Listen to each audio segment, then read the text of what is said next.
హరే కృష్ణ. భక్తులందరికీ స్వాగతం. హరే కృష్ణ. అందరికీ కూడా రాధా గోవిందాలయం తరపున స్వాగతం, సుస్వాగతం. ఈరోజు మనము 6వ అధ్యాయం చెప్పుకోబోతున్నాము.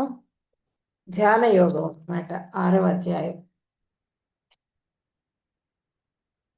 ఓం శ్రీ పరమాత్మనే నమః.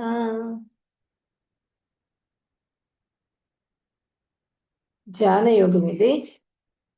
మనం నిన్నటి అధ్యాయంలో 5వ అధ్యాయంలో ఏం చెప్పుకున్నాం? ఆఖరి శ్లోకంలో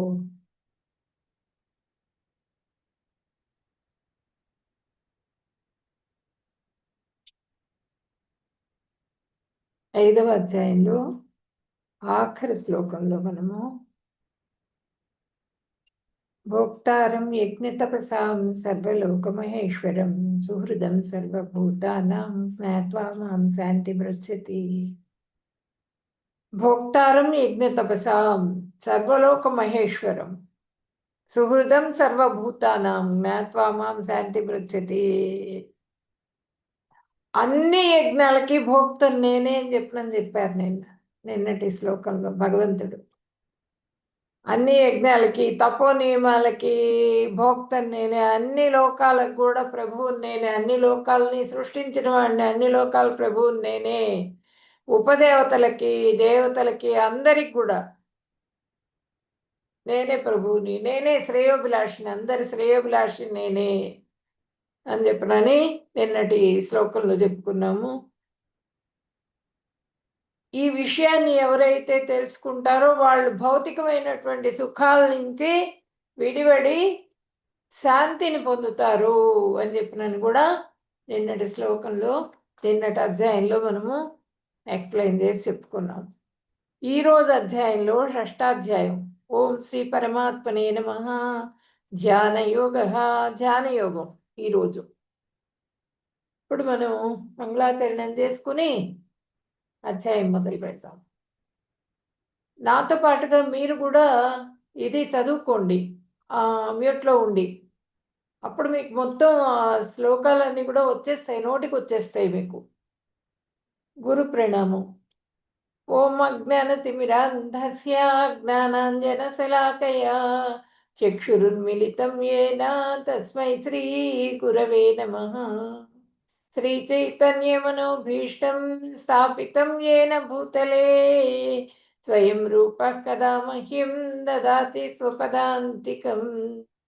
వందేహం శ్రీగురు శ్రీయుతపదకమలం శ్రీగురున్ వైష్ణవాంశ్చ శ్రీరూపం సాగ్రజాతం సగణ రఘునాథాన్వితం తం సజీవం సాద్వైతం సావధూతం పరిజన సహితం కృష్ణ చైతన్య దేవం శ్రీ రాధా కృష్ణ పాదాన్ సగణలలితా శ్రీ విశాఖాన్వితాంశ్చ. హే కృష్ణ కరుణా సింధో దీనబంధో జగత్పతే గోపేశ గోపికా కాంత రాధా కాంత నమోస్తుతే. తప్త కాంచన గౌరాంగీ రాధే బృందావనేశ్వరీ వృషభానుసుతే దేవి ప్రణమామి హరిప్రియే. వాంఛాకల్పతరుభ్యశ్చ కృపా సింధుభ్యేవ చ పతితానాం పావనేభ్యో వైష్ణవేభ్యో నమో నమః. నమో విష్ణుపదాయ కృష్ణప్రేష్ఠాయ భూతలే శ్రీమతే భక్తివేదాంత స్వామిన్యతి నామినే. నమస్తే సరస్వతి దేవి గౌరవాణి ప్రచారిణే నిర్విశేష శూన్యవాది పాశ్చాత్య దేశతారిణే.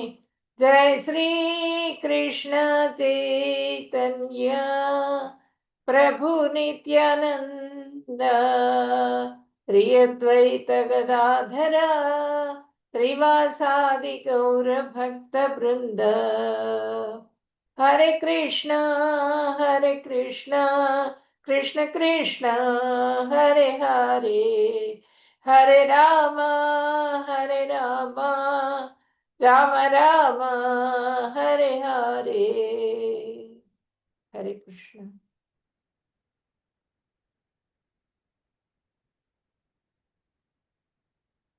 ఎంతమంది వచ్చారు? 20. హరే కృష్ణ. సెకండ్.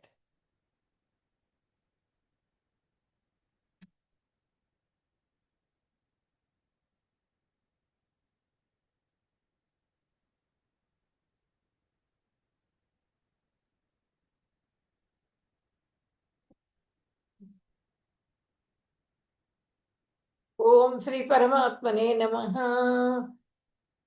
అథ షష్ఠాధ్యాయః. ఇది మనకి 6వ అధ్యాయం గురించి ఈరోజు చెప్పుకోబోతున్నాము. ఈ 6వ అధ్యాయంలో మనకి భగవంతుడు ఏ ఏ శ్లోకాలులో ఏం చెప్పారు అన్నది మనం చెప్పుకుందాము. 6వ అధ్యాయంలో యోగి యుగము యుద్ధం చేయము అని చెప్తున్నారు భగవంతుడు.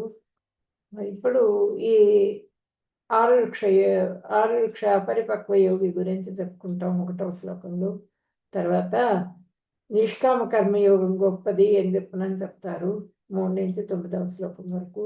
2వ శ్లోకమేమో ఈ యోగం అందరికీ మంచిది అని చెప్పనని చెప్తారు.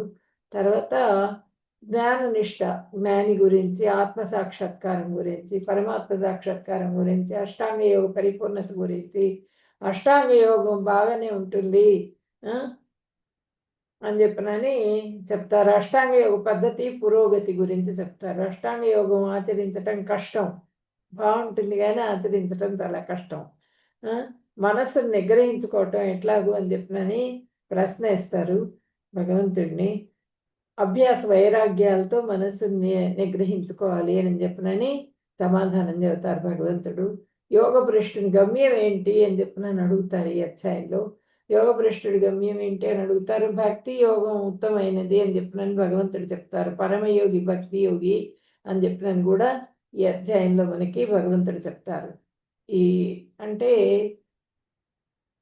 ఈ యోగ భ్రష్టుడు స్వల్పకాల సాధన, దీర్ఘకాల సాధన. స్వల్పకాల సాధన ద్వారా మళ్ళీ పునర్జన్మం తీసుకుంటాడు అని చెప్పినని ఈ అధ్యాయంలో చెప్తారనమాట.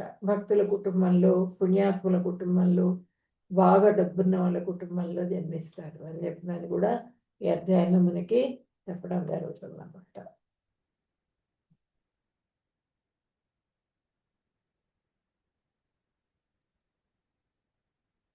యోగి. శ్రీ భగవాన్ వాచ అనాశ్రిత కర్మ ఫలం కార్యం కర్మ కరోతి యః స సన్యాసి చ యోగి చ నిర్న చక్రియః. భగవంతుడు చెప్తున్నారు, తన కర్మఫలాల పట్ల ఆపేక్ష లేకుండా తన కర్తవ్యాలను ఆచరించేవాడు సన్యాసాశ్రమంలో ఉన్నవాడు అతడే నిజమైన యోగి. అంతేకాని అగ్నిహోత్రాది కర్మలు మానేసినంత మాత్రాన యోగి కాడు అని చెప్పినని భగవంతుడు చెప్తున్నారు. ఇక్కడ అష్టాంగ యోగం గురించి చెప్తున్నారు అనమాట. నిష్కామ కర్మయోగం ఆచరిస్తూ యోగం చేయాలని చెప్తూ కర్మ ఫలితాన్ని అపేక్షించకుండా నిష్కామ కర్మయోగం గురించి చెప్తున్నారు అనమాట. ఫలితం ఆశించకుండా, ఫలితం మీద ఆపేక్ష లేకుండా చేసేవాళ్ళు యోగి మరియు నిత్య సన్యాసులు. యోగులు కూడా వాళ్ళు ఫలితం ఆశించకుండానే చేస్తారు. వాళ్ళు నిత్య సన్యాసులు, వాళ్ళే నిత్య సన్యాసులు. అంటే యోగులు కూడా ఆ నిష్కామ కర్మయోగాన్ని ఆచరించాలి. ఆచరించిన తర్వాతే దీనికి వెళ్ళాలన్నమాట. అది కూడా చెప్తారు ముందు ముందు మనకి. బ్రాహ్మణ, క్షత్రియ, వైశ్య, శూద్ర. బ్రాహ్మణులు, క్షత్రియులు, వైశ్యులు మాత్రం నిత్యం వాళ్ళకి ఉపనయనం ఉంటుంది, అగ్నిహోత్రం ఉంటుంది అనమాట. అంటే బ్రాహ్మణులకి స్వయంగా వాళ్ళే చేసుకుంటారు అగ్నిహోత్రాది కర్మలు. అంటే సంధ్యావందనం ఉంటుంది వాళ్ళకి, బ్రాహ్మణులకి ఉపనయనం ఉంటుంది. ఉపనయన సంస్కారం చేసిన తర్వాత సంధ్యావందనం చేస్తారు 3 వేళల, పొద్దున, మధ్యాహ్నం, సాయంత్రం 3 వేళల సంధ్యావందనం గాయత్రి చేసుకోవాలి. తర్వాత ఉపనయనం అయిన తర్వాత వాళ్ళకి అగ్నిహోత్రం అనేది ఏర్పాటు చేయబడుతుంది అనమాట. ఆ భార్య ఆ అగ్నిహోత్రాన్ని రక్షిస్తూ ఉంటుంది, భార్య కాపాడుతూ ఉంటుంది అనమాట. ఆయన ఏదన్నా కార్యక్రమాలకు వెళ్ళినా కూడా భార్య చేత కాపాడబడుతూ ఉంటుంది. ఆ అగ్నిహోత్రం అలాగే ఉంటుంది ఎప్పుడు. ఇంకసలు దాన్ని ఆర్పరనమాట. ఆ వెలిగించిన అగ్నిని. ఆ అగ్ని ప్రజ్వరిల్లుతూనే ఉంటుంది. తర్వాత అది ఎప్పుడు ఆర్పుతారు అంటే లాస్ట్‌కి ఆయన చనిపోయినప్పుడు చితి మంటకి అదే అగ్నిని తీసుకొని వెళ్ళి చితికి పెడతారు. అది నిత్యాగ్నిహోత్రి అంటారు. నిత్యాగ్నిహోత్రులు ఇప్పటికి కూడా కొంతమంది ఉన్నారు. ఆ! వాళ్ళు చేస్తూ ఉంటారు. అగ్నిహోత్రం చేసి యజ్ఞ కర్మ అది కర్మలు చేస్తూ ఉంటారనమాట. సంధ్యావందనం అవన్నీ కూడా చేస్తూ ఉంటారు. వాళ్ళు నిత్యాగ్నిహోత్రులు. తర్వాత క్షత్రియులు, వైశ్యులు ఏంటంటే వాళ్ళు స్వయంగా చేయరు నిత్యాగ్నిహోత్రం.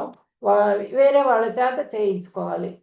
సంధ్యావందనం అది మాత్రం చేస్తారు. గాయత్రి చేసుకుంటారు. కానీ వాళ్ళు ఈ అగ్నిహోత్రం మాత్రం చేయకూడదు. అగ్నిహోత్రం మాత్రం వేరే ఇంకెవరైనా బ్రాహ్మణుల చేత చేయించుకుంటూ ఉంటారనమాట.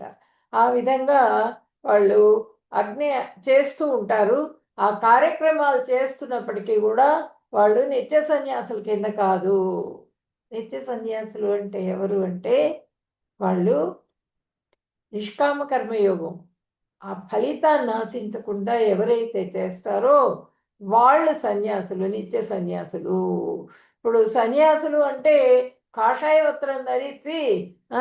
వెళ్ళిపోతే ఈ కార్యక్రమాలన్నీ వదిలేసి, భార్య పిల్లల్ని వదిలేసి, వాళ్ళు చేయాల్సిన కర్మలన్నీ వదిలేసి వెళ్ళిపోతే వాళ్ళు మాత్రం సన్యాసులు కాదు అని కూడా భగవంతుడు మనకి చెప్పారు కదా!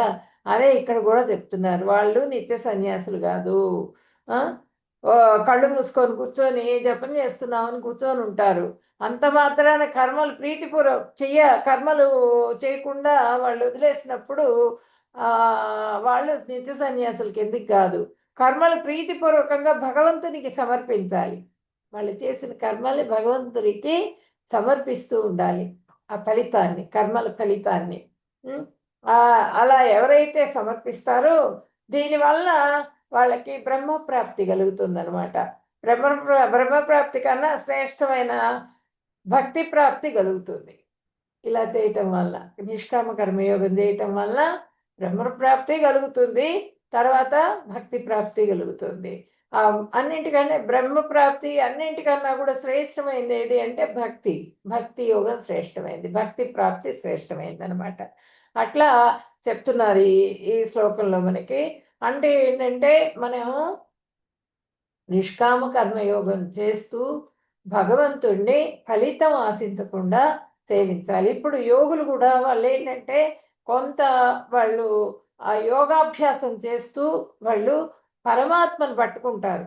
పరమాత్మని పరమాత్మ ప్రత్యక్షమవుతారు. ఒక స్టేజ్‌కెళ్ళిపోయేటప్పటికి ఆ స్టేజ్‌కెళ్ళిపోయేటప్పటికి వాళ్ళకి పరమాత్మ సాక్షాత్కారం జరుగుతుంది. హృదయంలో చతుర్భుజాకారంలో ఉంటారు క్షీరోదక సాయి విష్ణు.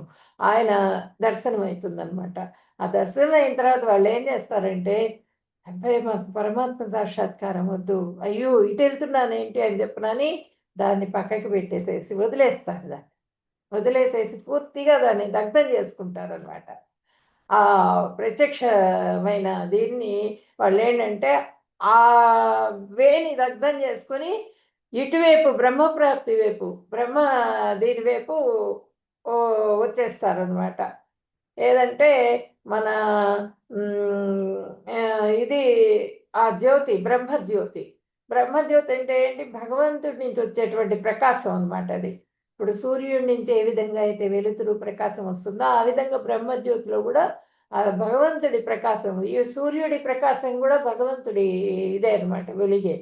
అలాగే బ్రహ్మజ్యోతిలో కూడా ఆ ప్రకాశం వస్తూ ఉంటుంది. ఆ ప్రకాశంలో లీనమయ్యేందుకు ప్రయత్నం చేస్తారు. ఈ పరమాత్మను వదిలేస్తారు. వదిలేసేసి అందులో లీనమైపోతారనమాట.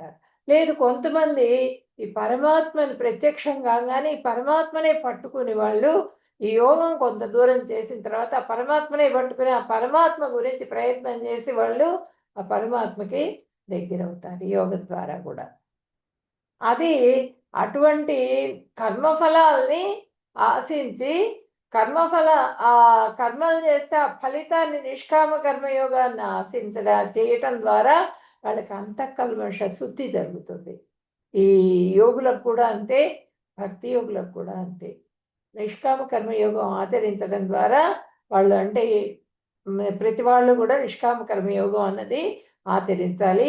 అది ఆచరించడం ద్వారా వాళ్ళకి అంతఃకల్మషం అంతా తొలగిపోయి వాళ్ళు భగవత్ ప్రాప్తికి ఆ భగవంతుడిని తృప్తిపరిచి ఆ భగవంతుడికి దగ్గరవుతారనమాట. యోగులు ఏంటంటే కొంతమంది ఇటు దగ్గరయ్యి ఇటువైపు చీలిపోతారు, కొంతమంది ఏమో వాళ్ళు బ్రహ్మజ్యోతిలో కలిసిపోతారు. నెక్స్ట్ శ్లోకాస్లో మళ్ళీ నేను ఎక్స్ప్లెయిన్ చేస్తాను.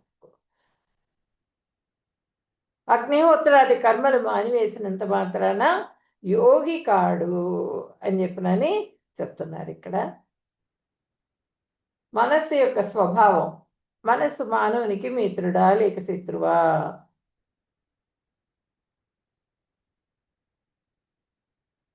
ఇక్కడ చూడండి, ఇంద్రియాలు ప్రకోపిస్తూ ఉంటాయి. మనస్సు, బుద్ధి, ఈ ఇంద్రియాలన్నింటినీ కంట్రోల్ చేయాల్సింది మనస్సును కంట్రోల్ చేయాల్సింది బుద్ధి.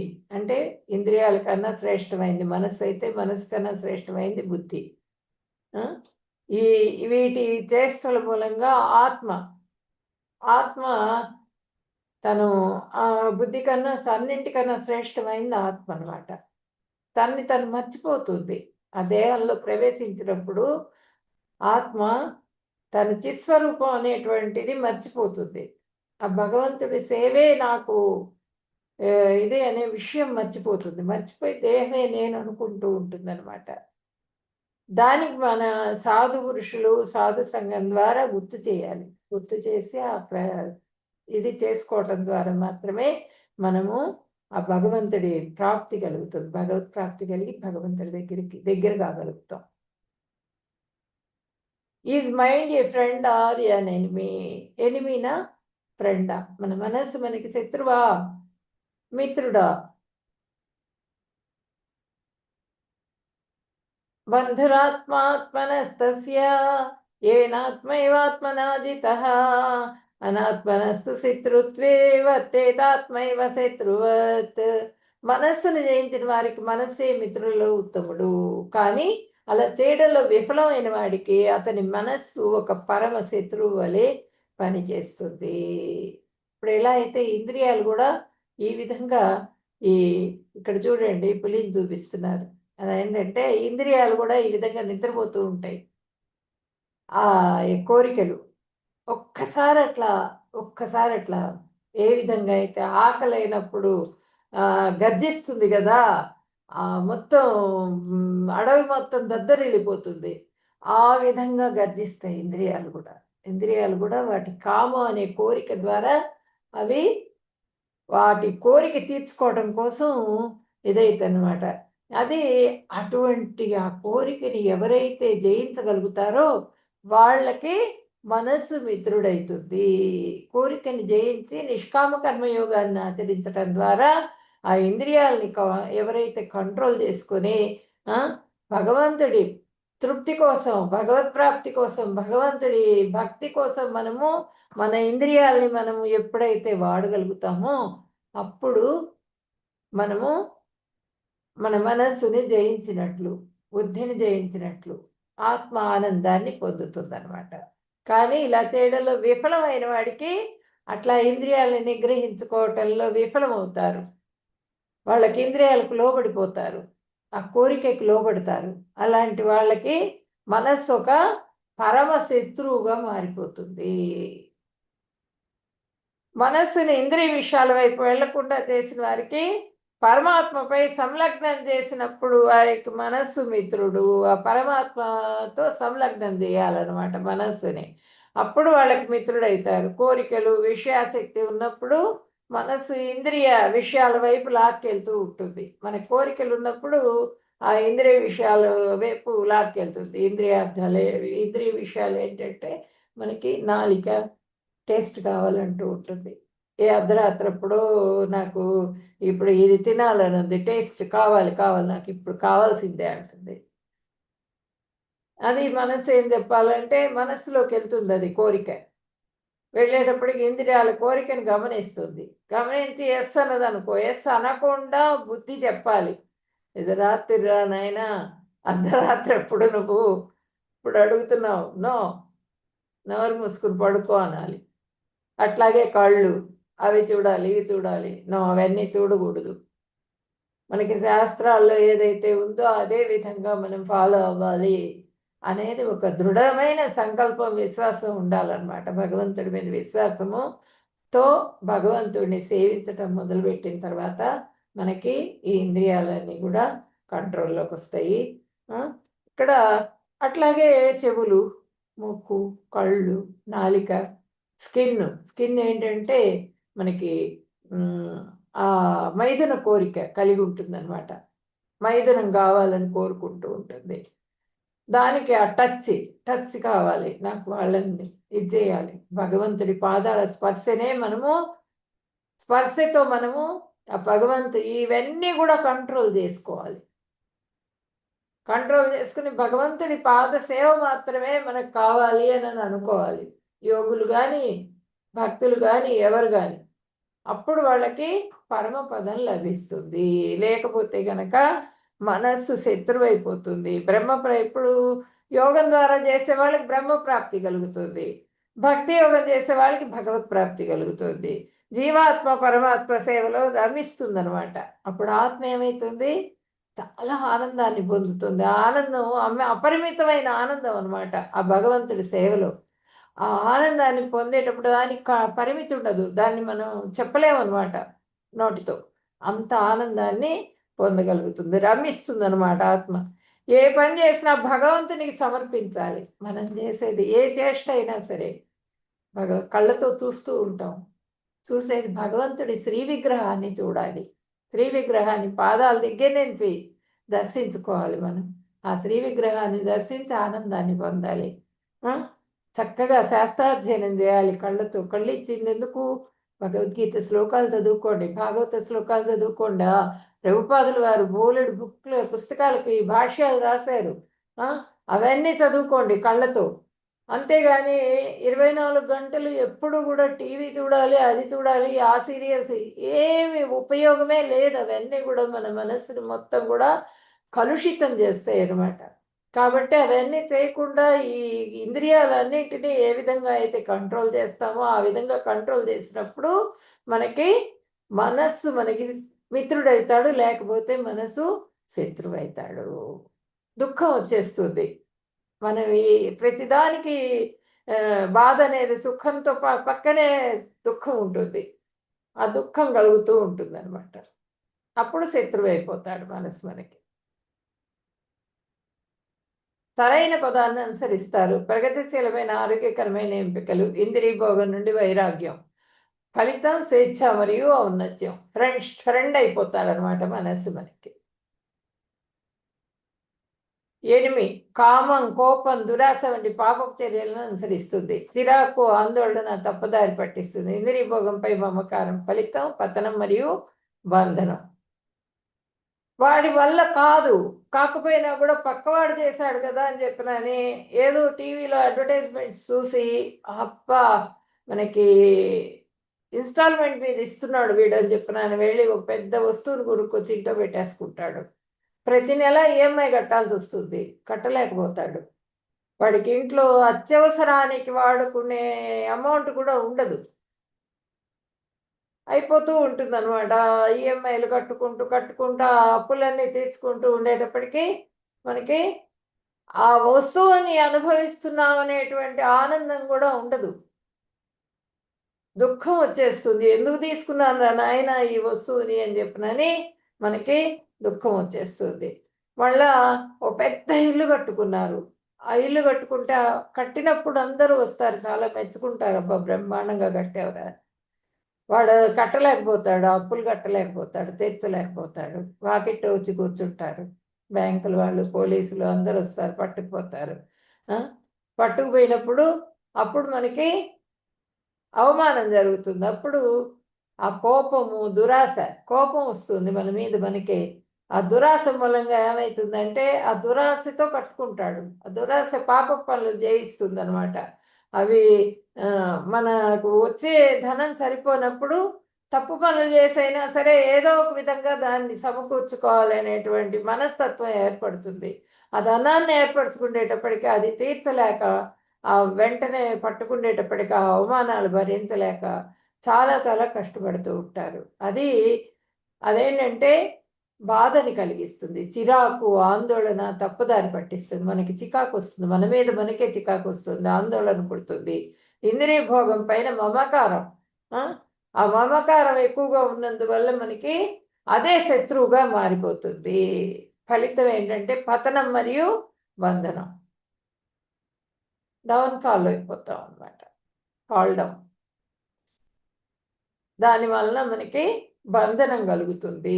మళ్ళీ మళ్ళీ జన్మలు మనం చేసే తప్పులు చేస్తూ ఉంటాం. అక్కడ చూడండి, వేరే వాళ్ళని హింసించటం, మనస వాచ కర్మణ, ఎవరిని కూడా మనము మనసు ద్వారా బాధ పెట్టకూడదు, వాణి ద్వారా వాణి మన మాటల ద్వారా బాధ పెట్టకూడదు, కర్మణ మన పనుల ద్వారా కూడా బాధ పెట్టకూడదు. అవన్నీ కూడా చేస్తాం. అవన్నీ చేసినందువల్ల మనకి మన మనసు మనకి శత్రువు అయిపోతుంది. మళ్ళీ అవి బంధనాలు అవుతాయి. ఆ పనులన్నింటికి, ఆ పాప పనులన్నింటి మూలంగా మనము మళ్ళీ జన్మలు తీసుకోవాల్సి వస్తుంది. Mind is like fire, when control it can make miracles happen, when out of control can burn down everything in side. ఇప్పుడు మనం ప్రతిరోజు కూడా పొద్దున్నే 4:30కి మేమేం పాడతాము? సంసార దావానన నీడలోక త్రాణాయ కారుణ్య ఘనాఘనత్వం అని పాట పాడతాం మంగళహారతి మాకు ఇస్కాన్లో. అంటే ఆ దావానలం, సంసారం అనే దావానలం మంటలు ఇప్పుడు అడవిలో వచ్చే కారు చిచ్చు రేగుతుంది కదా, ఆ కారు చిచ్చు అనేది చిన్న నిప్పురవ్వ వస్తుందిట, అవి రాచుకున్నందువల్ల ఆ నిప్పురవ్వ మొత్తం ఎకరాల కొద్దీ దహనం అయిపోతుంది అనమాట మొత్తం కూడా. అది ఆ కార్చిచ్చు రేపినటువంటి ఆ అగ్నిని ఎవరు ఆపగలరు? భగవంతుడే ఆపగలడు. మన ఫైర్ ఇంజన్స్ ఏవి ఆపలేవు. మనకి ఆ భగవంతుడు అంటే ఆ వర్షం కురిస్తేనే ఆగుతుందనమాట. ఇది మామూలుగా ఆపలేము. అదే మనము ఆ కోరికలు అనేవి ఆ దావానలం అనమాట. ఆ దావానలంలాగా వ్యాపిస్తాయి. దాని మూలంగా మనము దగ్ధం అయిపోతూ ఉంటాం ఆ కోరికల్లో. అదే మనము మనసుని కంట్రోల్ చేసుకొని ఉంచుకున్నప్పుడు ఆ మనసు ఏం చేస్తుందంటే మిరాకిల్స్ చేస్తుంది, అద్భుతాలను సృష్టిస్తుంది అనమాట.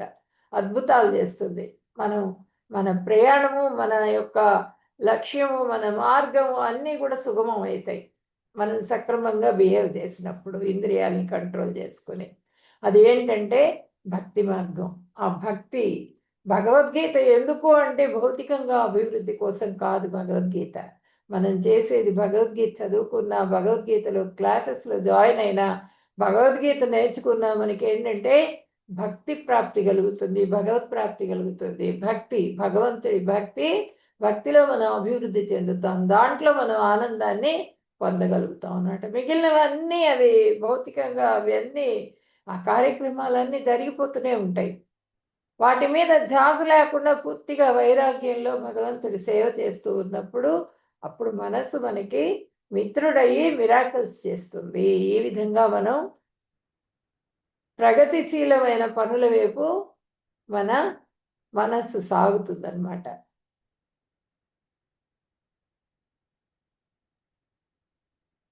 భగవంతునితో సంబంధం కలిగి ఉన్నవాడు యోగి.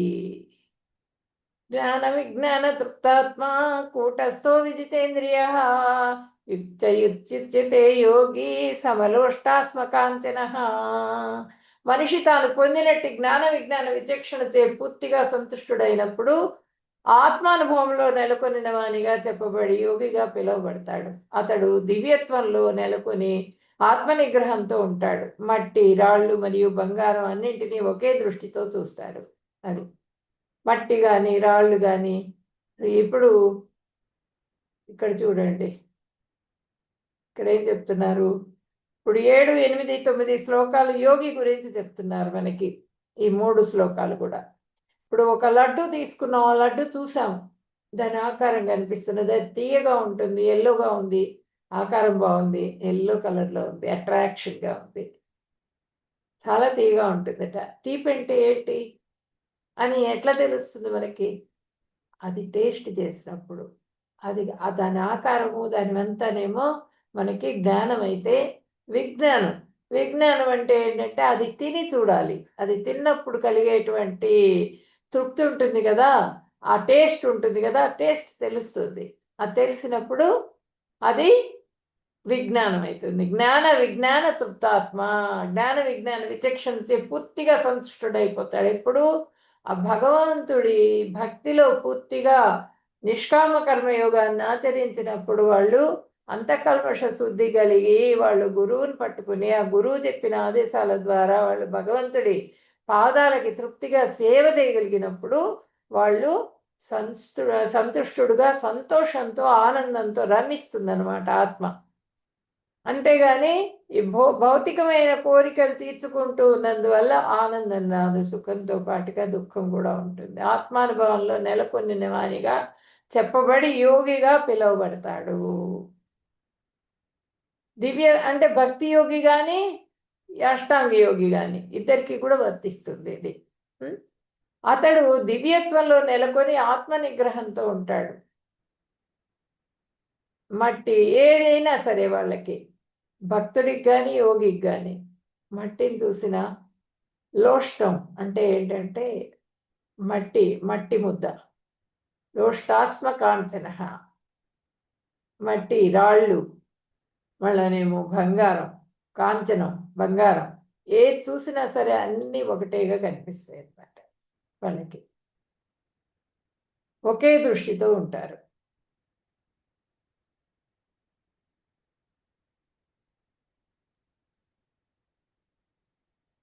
అష్టాంగ యోగం అనగా ఏంటి? అష్టాంగ యోగం గురించి మనం ఇప్పుడు చెప్పుకుంటాం. What is yoga? ఇప్పుడు అన్ని చాలా యోగాలు వచ్చినాయి. ఇప్పుడు ప్రతిదానికి యోగా పేరు ఒకటి పెట్టేసేసి ఆ కార్యక్రమం ఇది చేసేస్తున్నారు. ప్రసూతి యోగా అని, ఆ యోగా అని, ఈ యోగా అని అన్నీ ఒక్కొక్క కర్మకి యోగా పెడుతున్నారు. ఆ యోగం అని చెప్పినని చెబుతున్నారు అనమాట.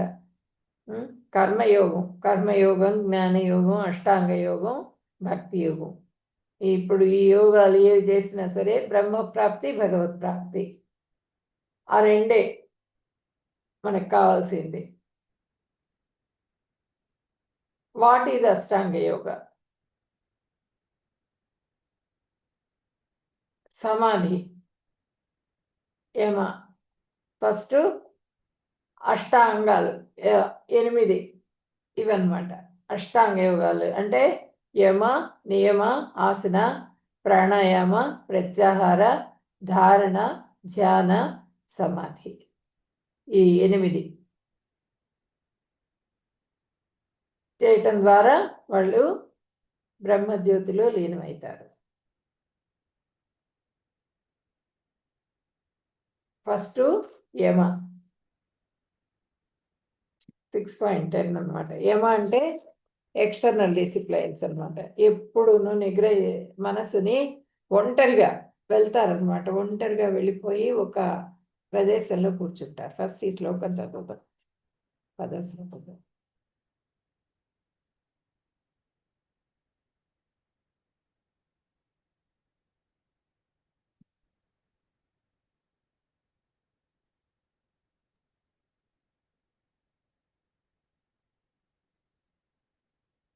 योगी युञ्जीत सततम् आत्मानं रहसि स्थितः एकाकीयत चित्तात्मा निराशीर परिग्रह. దివ్య జ్ఞాని తన ఆత్మ మనోదేహాలను సర్వదా భగవత్ సేవ యందు వినియోగింపవలెను. అతడు ఏకాంత ప్రదేశం నందు ఒంటరిగా నివసించుతూ మనస్సును ఎప్పుడు శ్రద్ధతో నిగ్రహించవలెను. అతడు కోరికల నుండి వస్తువులను కలిగి ఉండవలను భావనను నుండి దూరంగా ఉండవలను. కోరికలు కలుగుతూ ఉంటాయి. ఈ వస్తువు కావాలా, వస్తువు కావాలని చెప్పనని కోరికలు కలుగుతూ ఉంటాయి. ఆ కోరికల్ని కూడా నిగ్రహించుకోవాలి. నాకు బెడ్ కావాలి పడుకోవటానికి, నాకు వేడి నీళ్ళు కావాలి పోసుకోవడానికి, మంచి మృష్టాన్నం అన్ని రకాల పదార్థాలతో భోజనం కావాలి, ఇవన్నీ వాళ్ళకు ఉండవు అనమాట. అవన్నీ కూడా నిగ్రహించుకుంటారు. నిగ్రహించుకొని ఒక ప్రదేశాన్ని వెతుక్కుంటారు. ఆ ప్రదేశంలో ఎవరు జనసంచారం లేకుండా ఉండేటువంటి ప్రదేశాన్ని వెతుక్కొని ఆ ప్రదేశంలో ఆత్మ మను దేహాలను సర్వదా భగవత్ సేవ యందు పరమాత్మ దగ్గర నిలుపుతారు. నిలిపి వాళ్ళు ఆ అధ్యయనం చేయటం మొదలు పెడతారు అన్నమాట. యోగాభ్యాసం చేయటం మొదలు పెడతారు. అప్పుడు అతడు ఏకాంత ప్రదేశం, ఒంటరిగా అనమాట. ఒంటరిగా ఉండి వాళ్ళు ఈ మన భౌతికమైనటువంటి వస్తువులన్నీ కావాలని కోరుకోకుండా ఒంటరిగా వాళ్ళు ఈ అడవులకి, కొండల్లోకి, గుహల్లోకి వెళ్ళిపోతూ ఉంటారు కదా! అలా వెళ్ళిపోయి వాళ్ళు సాధన మొదలు పెడతారు, యోగ సాధన.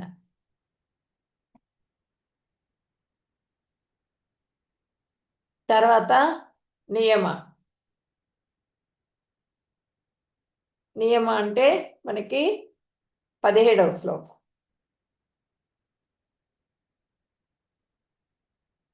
ఇక్కడ మనకేంటంటే ఈ ఈ అధ్యాయంలో ముందుది వెనక్కి, వెనకది ముందుకి శ్లోకాస్ చెప్పడం జరిగింది.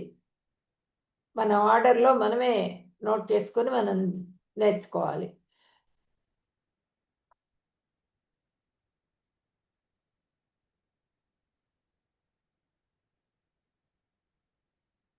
యుక్తాహార విహారస్య యుక్తచేష్టస్య కర్మసు యుక్తస్వప్నావబోధస్య యోగో భవతి దుఃఖః. అది. వాళ్ళేం చేస్తారంటే ఒక ప్రదేశానికి వెళ్తారు కదా! వెళ్ళి కూర్చుంటారు. వెళ్ళిన తర్వాత భక్తి చేయాలనే దీక్షతో ఉంటారు వాళ్ళు. భక్తి చేయాలి, పరమాత్మని సందర్శించుకోవాలి అని చెప్పిననే దీంట్లో ఉంటారు. ఒక భాగం గాలి యుక్తాహారం. యుక్తమైనటువంటి ఆహారాన్ని తీసుకుంటారు. అతిగా ఆహారం భుజించకూడదు మనం కూడా. మామూలుగా ఏంటంటే కొంత భాగం గాలికి వదిలిపెట్టాలి. కొంత భాగం నీటి కోసం వదిలిపెట్టాలి. కొంత భాగం మాత్రమే ఆహారాన్ని తీసుకోవాలి. అప్పుడేమైతుందంటే ఆ ఆహారం బాగా పచనమైతుంది. బాగా అరుగుతుంది. మనకి ఎటువంటి వాయువులు కూడా మనకి బ్యాడ్‌గా ఉండేటువంటి వాయువులు కూడా ఉత్పత్తి కావు. తేపులొస్తూ ఉంటాయి మనకి. ఎక్కువ అరగని పదార్థాలు అవన్నీ తింటూ ఉంటాం. యుక్తాహార విహారస్య. ఆ బండ్ల దగ్గరికెళ్ళిపోతారు. విపరీతంగా తినేస్తూ ఉంటారు. బయటికెళ్ళిపోయి.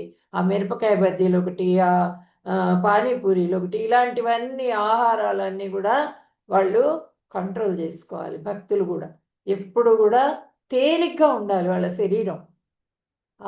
ఈ విపరీతం అంటే టైం ప్రకారంగా భగవంతుడికి నివేదన చేసిన ఆహారాన్నే స్వీకరించాలి. వీళ్ళు యోగులు ఏం చేస్తారంటే వాళ్ళు అక్కడికెళ్ళిన తర్వాత వాళ్ళకి కొన్ని కందమూలాలు, ఆకులు అవన్నీ గూడా వాళ్ళు ఆహారంగా తీసుకుంటారు. నిర్జల ప్రదేశానికి ఎవరు లేకుండా ఉండే ఏకాంత ప్రదేశానికి వెళ్ళిపోతారు గదా! అక్కడ ఏ ఆహారం దొరుకుతుంది ఆ ప్రాంతంలో అన్నది చూసుకొని, అది సింపుల్‌గా కొంతవరకు తీసుకుంటారు. ఎక్కువగా విపరీతంగా తినరనమాట. ఆ శరీరాన్ని తేలిగ్గా ఉంచుకున్నప్పుడు ఏంటంటే, తేలిగ్గా ఉంచుకోలేదనుకోండి, మనకు ఆవలింతలొస్తూ ఉంటాయి, నిద్రొస్తూ ఉంటుంది, డల్‌గా అయిపోతాం, తమో గుణంలోకి వెళ్ళిపోతూ ఉంటాం. కొంత ఆహారం రజో గుణాన్ని తెస్తుంది. ఆ! అట్లాంటివన్నీ గూడా ఉంటాయి గాబట్టి, ఆహారం విషయంలో గూడా మనము యుక్తాహారం, మంచి ఆహారాన్ని భుజించాలనమాట.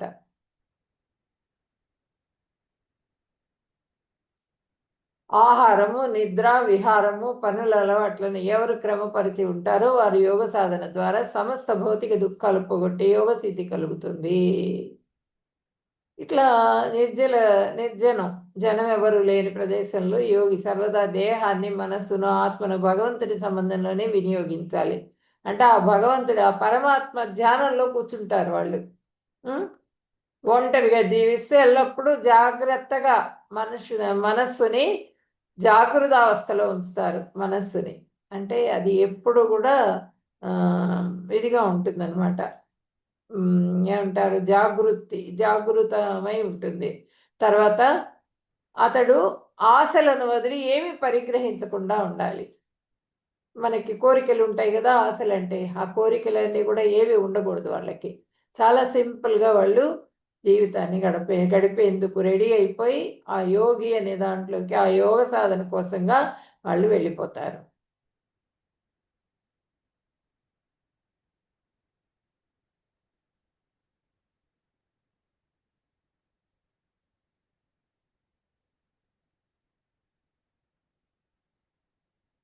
ఆహారము, నిద్ర, విహారము, పనుల అలవాట్లను క్రమపరిచి ఉంటారు. వారు యోగ సాధన ద్వారా సమస్త భౌతిక సుఖాలను, దుఃఖాలను పోగొట్టే యోగ సిద్ధి కలుగుతుంది వాళ్ళకి. ఆ యోగం చేసుకోవడానికి వాళ్ళకి సరైన పరిస్థితులు ఏర్పడతాయి అన్నమాట. ఆ విధంగా ఉన్నప్పుడు యుక్తాహారం, ఆహారం ఈజీగా డైజెస్ట్ అయ్యేది, మంచి ఆహారం, బలాన్ని చేకూర్చేది, అటువంటి ఆహారాన్ని మళ్ళీ చూద్దాం వినే ముందర ఉంటుంది. నిద్ర, నిద్ర కూడా సమయం, మనిషికి 6 గంటలు నిద్రపోవాలి తప్పకుండా. 6 గంటలుగా కొంత ప్రాక్టీస్ చేసిన తర్వాత వాళ్ళు యోగంలో కొంత ముందుకెళ్ళిన తర్వాత వాళ్ళు 4 గంటలు, 3 గంటలు కూడా నిద్రకు ఉపయోగిస్తారనమాట. నిద్రపోయేది ప్రభుపాదుల వారు 2 గంటలు నిద్రపోయేవారట. ఎప్పుడు కూడా ఆయన భగవంతుడి భగవద్గీత, భాగవతము, చాలా బుక్స్ ఆయన రాసినవి. అవన్నింటికి కూడా భాష్యాలు రాసుకుంటూ భగవంతుడి సేవలో ఉండేవారు ఎప్పుడు కూడా. ఎప్పుడు 24 గంటలు 24/7 హరే కృష్ణ మంత్ర జపం చేసుకుంటూ ఉండేవాళ్ళు అనమాట. ఆ నిద్రలో కూడా మనకి నియంత్రణ వచ్చేస్తుంది.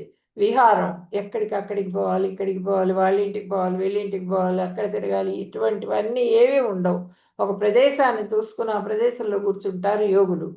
భక్తులు ఏం చేస్తారంటే ఒక టెంపుల్కి వెళ్తారు, ఆ టెంపుల్లో ఒక భగవంతుడి దగ్గర కూర్చుంటారు, లేదంటే శాస్త్రాధ్యయనం చేస్తారు, లేదంటే క్లాసెస్ వింటారు ఒక చోట కూర్చొని.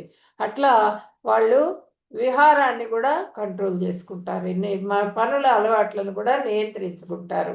నియంత్రించుకున్న తర్వాత వాళ్ళు యోగ సాధన ద్వారా సమస్త భౌతిక దుఃఖాలు పోగొట్టే యోగ సిద్ధి కలుగుతుంది. ఇప్పుడు కూర్చున్న భంగిమలు 11 నుంచి 14 శ్లోకం వరకు శరీరాన్ని నియంత్రించడం అన్నమాట. ఆసనం, ఆసనం అంటే యమ, నియమ, ఆసన. ఆసనం దగ్గరికి వచ్చాం ఇప్పుడు. 11 ఇప్పుడు మళ్ళీ వెనక్కి వెళ్తున్నాం చూడండి. వెనకాల శ్లోకాలు చదువుకోవాలి మనం. శుచౌ దేశే ప్రతిష్టాప్య స్థిరమాసనమాత్మనః నాత్యుత్థితం నాతినీచం చేలాదిన కుశోత్తరం తత్రైకాగ్రం మనః కృత్వా యత చిత్తేంద్రియక్రియః ఉపవిశ్యాసనే యుంజ్యాత్ యోగః ఆత్మ విశుద్ధయే. ఇప్పుడు ఇక్కడ ఆసనం ఎట్లా ఉండాలి? యోగాభ్యాసం అభ్యసించు వారు ఏకాంత స్థలానికి ఎగి నేల మీద దర్భగడ్డి ఉంటుంది. దర్భలని దొరుకుతాయి మనకి. అవేంటంటే మన తుంగగడ్డిలాగా పొడవుగా ఉంటాయి, చాలా షార్ప్గా ఉంటాయి దర్భలు. ఆ దర్భలతో చేసినటువంటి చాపని, దర్భగడ్డితో ఒక చాపలాగా ఏర్పాటు చేసుకొని దాన్ని పరుచుకుంటారు అక్కడ. ఆ దర్భగడ్డినే పరుచుకుంటారు, లేకపోతే చాపలాగా కాకపోయినా దర్భగడ్డిని పరుచుకుంటారు. పరుచుకొని దానిని లేడి చర్మంతో, ఆ లేడీ చర్మలే మన డీరు ఉంటుంది కదా, ఆ డీరు చర్మాన్ని దాని మీద పరుస్తారు, దర్భగడ్డి మీద.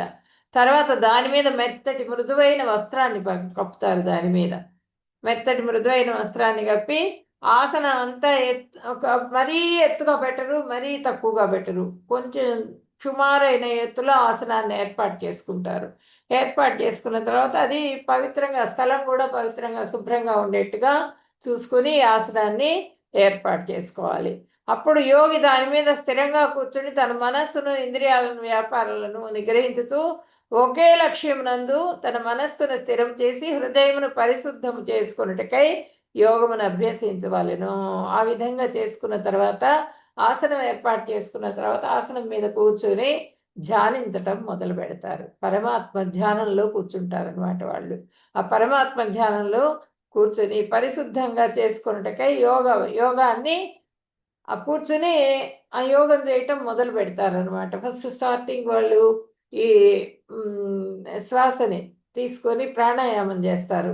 శ్వాస లోపలికి తీసుకొని వదలటం, ఇదంతా ప్రాణాయామం, ఇవన్నీ కూడా చేస్తారు. అట్లా ఆ ప్రాణాయామం ద్వారా కూర్చుని ఇప్పుడు 29వ శ్లోకంలో మళ్ళీ చెప్తాను. 4.29లో మనకి చెప్పారు ప్రాణాయామం గురించి, 4వ అధ్యాయంలో.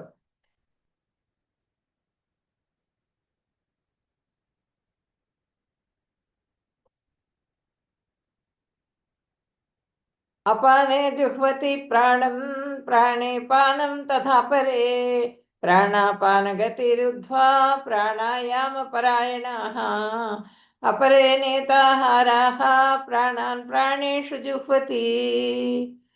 ఇప్పుడు సమాధిలో ఉండుటకై శ్వాస నిరోధ విధానాలను అవలంబించేటప్పుడు వాళ్ళు ఏం చేస్తారు? ప్రాణాయామం చేస్తారు. ఈ ముక్కులో నుంచి గాలి పీల్చుకుంటారు, ఈ రంధ్రంలో నుంచి వదిలిపెడతారు.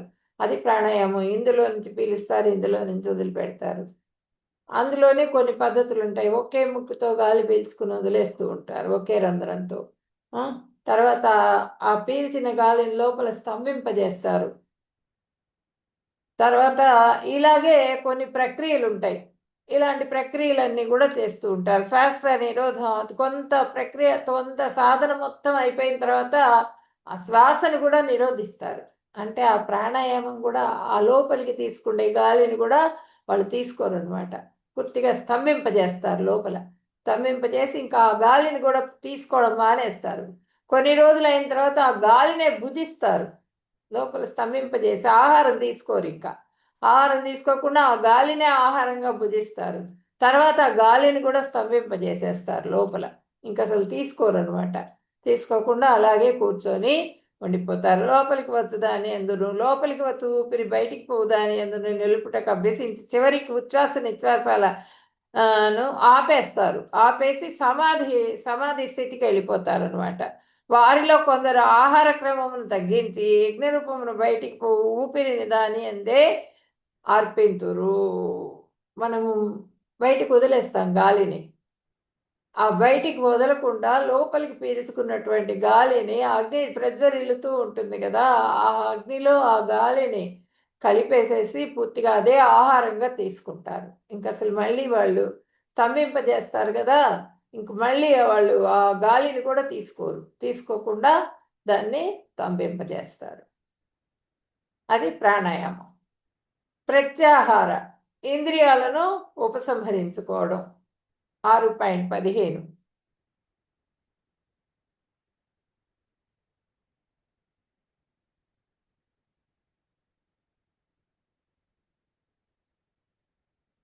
యుంజన్నేవం సదాత్మానం యోగి నేతామానసః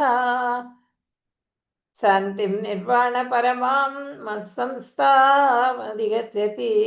ఈ విధంగా ఎల్లప్పుడూ దేహ మన వ్యాపారాలను నిగ్రహించుటను అభ్యసించుతూ దివ్యజ్ఞాని అయిన యోగి క్రమబద్ధమైన మనస్సు గలవాడై భౌతిక జీవితమునందు విరమించుటకే భగవద్ రాజ్యాన్ని పొందుతాడు. ఈ ప్రత్యాహార దగ్గరికి వచ్చేటప్పటికి వాళ్ళకి ఆ పరమాత్మ దర్శనం అవుతుందన్నమాట. ఆ పరమాత్మ దర్శనం అయ్యేటప్పటికే కొంతమంది ఏంటంటే ఈ ప్రత్యాహార లోపలే ఫెయిల్ అయిపోతూ ఉంటారు. ప్రత్యాహార స్టేజ్ దాకా వెళ్ళే లోపలే వాళ్ళ కొంతమంది ప్రాణాలు పోతూ ఉంటాయి. వాతావరణాన్ని దాన్ని కూడా భరించలేరు. తర్వాత రోగగ్రస్తులైపోతూ ఉంటారు. పరమాత్మ దర్శనం అయిపోయింది అనుకుంటూ ఉంటారు. అనుకోని వాళ్ళు మేము యోగులం అని చెప్పుకునే వాళ్ళు సన్యాసులమని తిరుగుతూ ఉంటారు. ఈ విధంగా జరుగుతూ ఉంటాయి. వాళ్ళు ప్రత్యాహారం అంటే ఇంద్రియాలను ఉపసంహరించుకోవడం. 6.15 ఈ విధంగా ఎల్లప్పుడూ దేహం మన వ్యాపారాలను నిగ్రహించడం అభ్యసించుతూ దివ్య జ్ఞాన యోగి జ్ఞాని అయిన యోగి క్రమబద్ధమైన మనస్సు కలవాడై భౌతిక జీవితమునందు విరమించడితే భగవద్ రాజ్యాన్ని పొందుతాడు. అదేంటంటే ఆ పరమాత్మ దర్శనం అవుతుంది. పరమాత్మ దర్శనం అయిన తర్వాత ఆ పరమాత్మని చూస్తూ ఆ పరమాత్మతోనే లయిస్తూ ఉంటారనమాట. ఆత్మ పరమాత్మతో రమిస్తూ ఉంటుంది. ఆ స్టేజ్కి వెళ్ళిపోతారు. ఆ స్టేజ్కి వెళ్ళిపోయిన తర్వాత ఆ పరమాత్మతో రమిస్తూ కొంతమంది ఏంటంటే ఆ యోగులు అమ్మో పరమాత్మ కనిపించాడు, ఈ రూట్ కాదు మనది, మనది బ్రహ్మజ్యోతి రూట్, బ్రహ్మజ్యోతిని చేరుకోవాలి, మన గురువు గారు బ్రహ్మజ్యోతిని ఏ విధంగా ఇచ్చేయాలి, అనుసంధానం ఏ విధంగా చేసుకోవాలి యోగాని అనేది చెప్పారు కాబట్టి మనం బ్రహ్మజ్యోతి కోసం ప్రయత్నం చేయాలని చెప్పి పరమాత్మను వదిలేస్తారు వాళ్ళు. వదిలేసేసి ఒక దీపంలో నూనె పోసినప్పుడు ఏ విధంగా అయితే వెలుగుతూ కొంత వెలిగిన తర్వాత ఆరిపోతుంది అది నూనె అయిపోయేటప్పటికి. ఆ విధంగా వాళ్ళు ఏంటంటే కొంత దూరం వరకు దాన్ని పరమాత్మతో కలిసి ఉంటారు. ఆ శక్తిని అప్పటిదాకా ఉపయోగించుకుంటారు. ఉపయోగించుకుని ఆ పరమాత్మతో కూడా విడిపడిపోతారు వాళ్ళు. ఒత్తి ఏ విధంగా అయితే ఆరిపోతుందో ఆ విధంగా ఆ పరమాత్మతో విడిపడిపోతారు, పక్కకెళ్ళిపోయి వాళ్ళు బ్రహ్మజ్యోతి కోసం ప్రయత్నం చేస్తారు. బ్రహ్మజ్యోతిలో లీనం కావటం కోసం ప్రయత్నం చేసి ఆ బ్రహ్మజ్యోతిలో లీనమైపోతారు.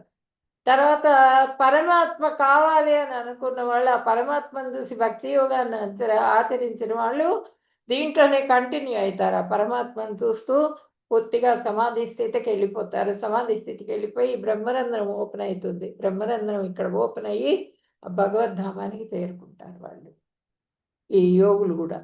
తర్వాత భక్తి యోగులు అనుకోండి, భక్తి యోగులు అయితే గనక వాళ్ళ పద్ధతి భక్తిని అనుసరిస్తారు. భక్తి ద్వారా వాళ్ళు చేసుకుంటారు. ఈ యోగా చేసే వాళ్ళ పరిస్థితి ఈ విధంగా ఉంటుంది అనమాట. యోగులు ఈ విధంగా చేస్తారు. తర్వాత ధారణ, మనస్సును నియంత్రించటం, మనస్సు యొక్క శోషణను పరిష్కరించుట, 18వ శ్లోకం. అంటే 17వ శ్లోకంలో భక్తి చేయాలనే దీక్షతో ఉండేవాళ్ళు ఒక భాగం గాలి, ఒక భాగం నీరు, ఒక భాగం ఆహారంతో నింపినప్పుడు అన్నీ కలిసి మనకి బాగా పచనం అవుతుంది. సమయానికి ఆహారం తగినంత మాత్రం భుజించాలి. ఎక్కడ తిరుగుతున్నాము, ఎక్కడ ఎవరితో సాంగత్యం చేస్తున్నాము, ఇవన్నీ కూడా చూసుకుంటూ ఉంటారు వాళ్ళు. చూసుకుని అన్నీ గమనిస్తూ ఉంటారు. గమనించి భక్తి చేయాలనుకుంటే గనక మనలో ఉన్న తపన, మనలో ఉన్నటువంటి తపన ద్వారా భౌతికవాదుల సాంగత్యం లభించిందనుకోండి, ఆ సమయంలో పడిపోతారు. మళ్ళీ భౌతిక సాంగత్యంతో మళ్ళీ ఇటువైపు వచ్చేస్తారు. లేదు, భక్తుల సాంగత్యంలో కలిసినప్పుడు ఆ పరమాత్మ ధ్యానంలో పరమాత్మతో దగ్గరికి చేరుకోవడానికి ప్రయత్నం చేస్తారు. ఇది కాదు అంటే గనక ఆ బ్రహ్మజ్యోతి దగ్గరికి చేరుకుంటారు. అంటే జ్ఞానయోగులు ఏంటంటే, ఆ జ్ఞానయోగులు ఆత్మ సాక్షాత్కారాన్ని పొందంగానే ఆ ఆత్మతో అనుసంధానమయ్యి వాళ్ళ ధ్యానంలో ఉండిపోతారు జ్ఞానయోగులు. ఈ యోగులేమో యోగాభ్యాసం చేసే అష్టాంగ యోగులేమో వాళ్ళు బ్రహ్మజ్యోతిలో లీనమయ్యే ప్రయత్నం చేస్తారు. లేదంటే ఆ పరమాత్మతోనే వాళ్ళు ధ్యానం చేస్తూ ఆ పరమాత్మను దర్శింపజేసుకుంటూ దాంట్లో రమిస్తూ వాళ్ళ ఆత్మ రమిస్తుందనమాట. రమిస్తూ ఆ భగవంతుడి దగ్గరికి చేరుకునేందుకు ప్రయత్నం చేస్తూ ఉంటారు. భగవంతుడి దగ్గరికి చేరుకుంటారు. అట్లాగే భక్తి యోగులు కూడా భగవంతుడి దగ్గరికి చేరుకుంటారు. తర్వాత ఇప్పుడు ధారణ అంటే 18వ శ్లోకం.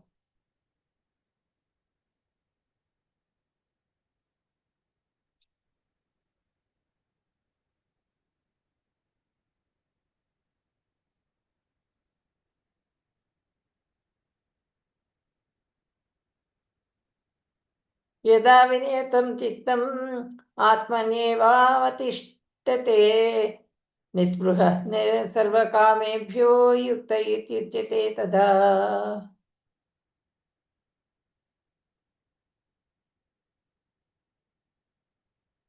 యోగి ఎప్పుడు యోగాభ్యాసం భౌతికములైన కోరికలు ఏమీ లేకుండా తన భౌతిక వ్యాపారములన్నింటినీ నియంత్రించి దివ్యత్వమునందు నెలకొని ఉండునో అప్పుడు అతడు యోగమునందు స్థిర నిష్ఠుడని చెప్పబడును. ఈ బయటి కోరికలు ఏమీ లేకుండా వాళ్ళు ఏ విధంగా అయితే వాళ్ళ నియమాలన్నీ కూడా పాటిస్తూ నిశ్చలంగా దృఢ నిశ్చయంతో ఎవరైతే ఉంటారో వాళ్ళు ఆ దివ్యత్వంలో నెలకొంటారట. ఆ దివ్యత్వంలో నెలకొని వాళ్ళు అప్పుడు యోగమునందు స్థిర నిష్టని కలిగి ఉంటారు. ఈ యోగమే కావాలి నాకు, ఈ పరమాత్మ స్టేజ్ ఇటువైపు వద్దు, నాకు ఇదే కావాలి అనుకొని వాళ్ళు దానికోసం ప్రయత్నం చేసి బ్రహ్మజ్యోతిలో లీనమవుతారనమాట.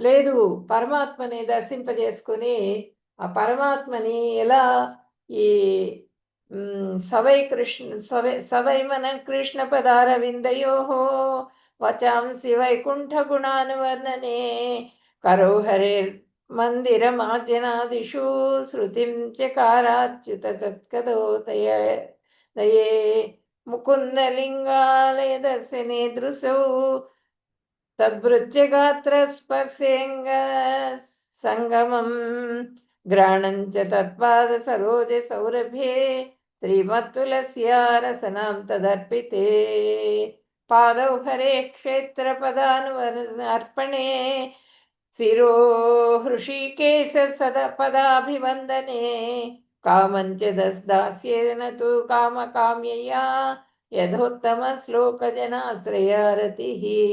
అంబరీష్ మహారాజు అంటే వీళ్ళందరూ కూడా యోగులే. అంబరీషుడు, నిత్య సన్యాసులు. వాళ్ళు ఏంటంటే పూర్తిగా వాళ్ళు ఆ సంసారంలో ఉన్నప్పటికీ కూడా వాళ్ళు నిత్య సన్యాసులు అనమాట. వీళ్ళు ఏం చేసేవాళ్ళు, మొట్టమొదటి తమ మనస్సును కృష్ణ పదారవిందములందు స్థిరంగా ఉంచేవాళ్ళుట. తర్వాత క్రమంగా అతడు తన మాటలను భగవంతుని దివ్య గుణాలను వర్ణించుటయందు నాలిక దీన్ని ఆ భగవంతుడి దివ్య గుణాలు లీలలు వర్ణించడానికి ఉపయోగించారట. తర్వాత చెవులను ఏం చేశారు, వినుటయందు భగవద్ లీలలు వినుటయందు చెవులని, కన్నులనేమో భగవద్ దివ్య రూపాన్ని చూడటానికి ఆ పాదాల దగ్గర నుంచి దర్శనం చేసుకోవడానికి ఉపయోగించారు ఈ కళ్ళని. తర్వాత దేహాన్నేమో భక్త శరీరంలో తాకుటయందు, భక్తులు ఎవరన్నా ఉంటారు వాళ్ళ శరీరాన్ని తాకుతూ ఆ భగవంతుడి స్పర్శ కలిగినట్లుగా వాళ్ళు తలుచుకొని ఆనందిస్తూ ఉంటారనమాట. తర్వాత ఘ్రాణమును భగవంతునికి అర్పించబడిన పుష్పాల సౌరభమునందు ఆ ముక్కు, ఘ్రాణం అంటే వాసన చూడటం, ముక్కుతో ఆ భగవంతుడి పాదాల దగ్గర పుష్పాలు, మనకి ఇస్కాన్ టెంపుల్స్లో అంత భగవంతుడి ఆత్మ అర్చన మొత్తం కంప్లీట్ అయిన తర్వాత పుష్పాలు ఇస్తారు. పుష్పాలందరికీ కూడా భక్తులందరికీ కూడా ఇస్తారు. అవి తీసుకొని అవి వాసన చూస్తారు. వాసన చూసి భగవంతుడి పాదాల దగ్గర ఉన్నట్టుగా వాళ్ళు ఆనందాన్ని పొందుతారనమాట. పుష్పాలను గ్రహణం చేసిన తర్వాత, ముక్కుతో వాసన చూసిన తర్వాత వాళ్ళకి పక్క వాళ్ళకి రాలేదు పుష్పం, ఈ పుష్పం తీసుకెళ్ళి వాళ్ళకి కూడా చూపిస్తారు వాసన. అట్లా ఆ వాసన చూడటం ద్వారా భగవంతుడి పాదాల దగ్గర ఉన్నటువంటి పుష్పాలు, తులసి ఇవన్నీ వాసన సౌరభాన్ని వాసన చూచటం ద్వారా ఎందును జిహ్వ అంటే నాలిక భగవత్ పాద పద్మార్పితమైన తులసి పత్రములను చవిచూచుట ఎందును తులసిని తినడానికి తులసితో కూడా అర్చన చేస్తారు కదా, అది కూడా ఇస్తారు మనకి. అది తులసిని ప్రసాదంగా స్వీకరించటంలో నాలికను తృప్తిపరుస్తారట. పాదములను యాత్రాస్థలములను దర్శించటందు, దేవాలయములను దర్శించటందు పాదాలతో సేవ చేస్తారు. ఎలా దేవాలయాలను దర్శించుకుంటారు, తర్వాత ఇవన్నీ కూడా యాత్రలకి తిరుగుతూ ఉంటారు. ఈ విధంగా పాదాలతో సేవ చేస్తారు. శిరస్సునేమో భగవంతునికి నమస్కరించి పూర్తిగా దండల్లాగా పడిపోతారు మగవాళ్ళు అయితే పూర్తిగా దండ ప్రణామం అంటారు. అన్ని అంగాలు కూడా వాళ్ళవి టచ్ అవుతాయి అన్నమాట కింద. పంచాంగ ప్రణామం ఏమో లేడీస్కి, అంటే ఈ భాగం మనది పవిత్రం అన్నమాట. ఈ భాగం తగలకూడదు, ఈ రొమ్ము భాగం తగలకుండా పంచాంగ ప్రణామం చేయాలి ఆడవాళ్ళు. ఆ విధంగా భగవంతుడికి నమస్కారం చేస్తూ ఉంటారనమాట ఈ శరీరంతో. అలా భగవంతుని దివ్య కార్యములను నిర్వహించటం ఎందును నిమగ్నము గావించవలను. ఈ దేహాన్ని ఆ విధంగా మనము భగవంతుడి కార్యాలు నిర్వహించటంలో మనము ఈ దేహాన్ని వినియోగించాలి అని చెప్తున్నారు. దివ్య వ్యాపారములన్నీ పరిశుద్ధ భక్తులకు మిక్కిలి అర్హములైనవి. ఇవన్నీ కూడా ఒక భక్తుడు చేయాల్సినటువంటి కార్యక్రమాలు అని చెప్పినని ఇక్కడ మనకి చెప్తున్నారు. అంటే వాళ్ళు ఎన్నుకున్న లైను ఇటు బ్రహ్మజ్యోతి వైపు కాకుండా, బ్రహ్మజ్యోతి వైపు వెళ్ళాలన్న వాళ్ళు ఇంకా అదే స్థితిలో కూర్చుని వాళ్ళు 1 బై 1 చేసుకుంటూ వాళ్ళు బ్రహ్మరంధ్రం ఓపెన్ అయిపోయి పూర్తిగా వాళ్ళు బ్రహ్మజ్యోతిలో కలిసిపోతారు. పరమాత్మ దర్శనం కోసం వచ్చిన వాళ్ళు ఈ యోగధారణ అంతా కూడా చేసిన తర్వాత వాళ్ళు ఏంటంటే ఆ పరమాత్మని దర్శించుకుని ఆ పరమాత్మకి సేవ చేయటంలో వాళ్ళు రమిస్తూ ఉంటారు.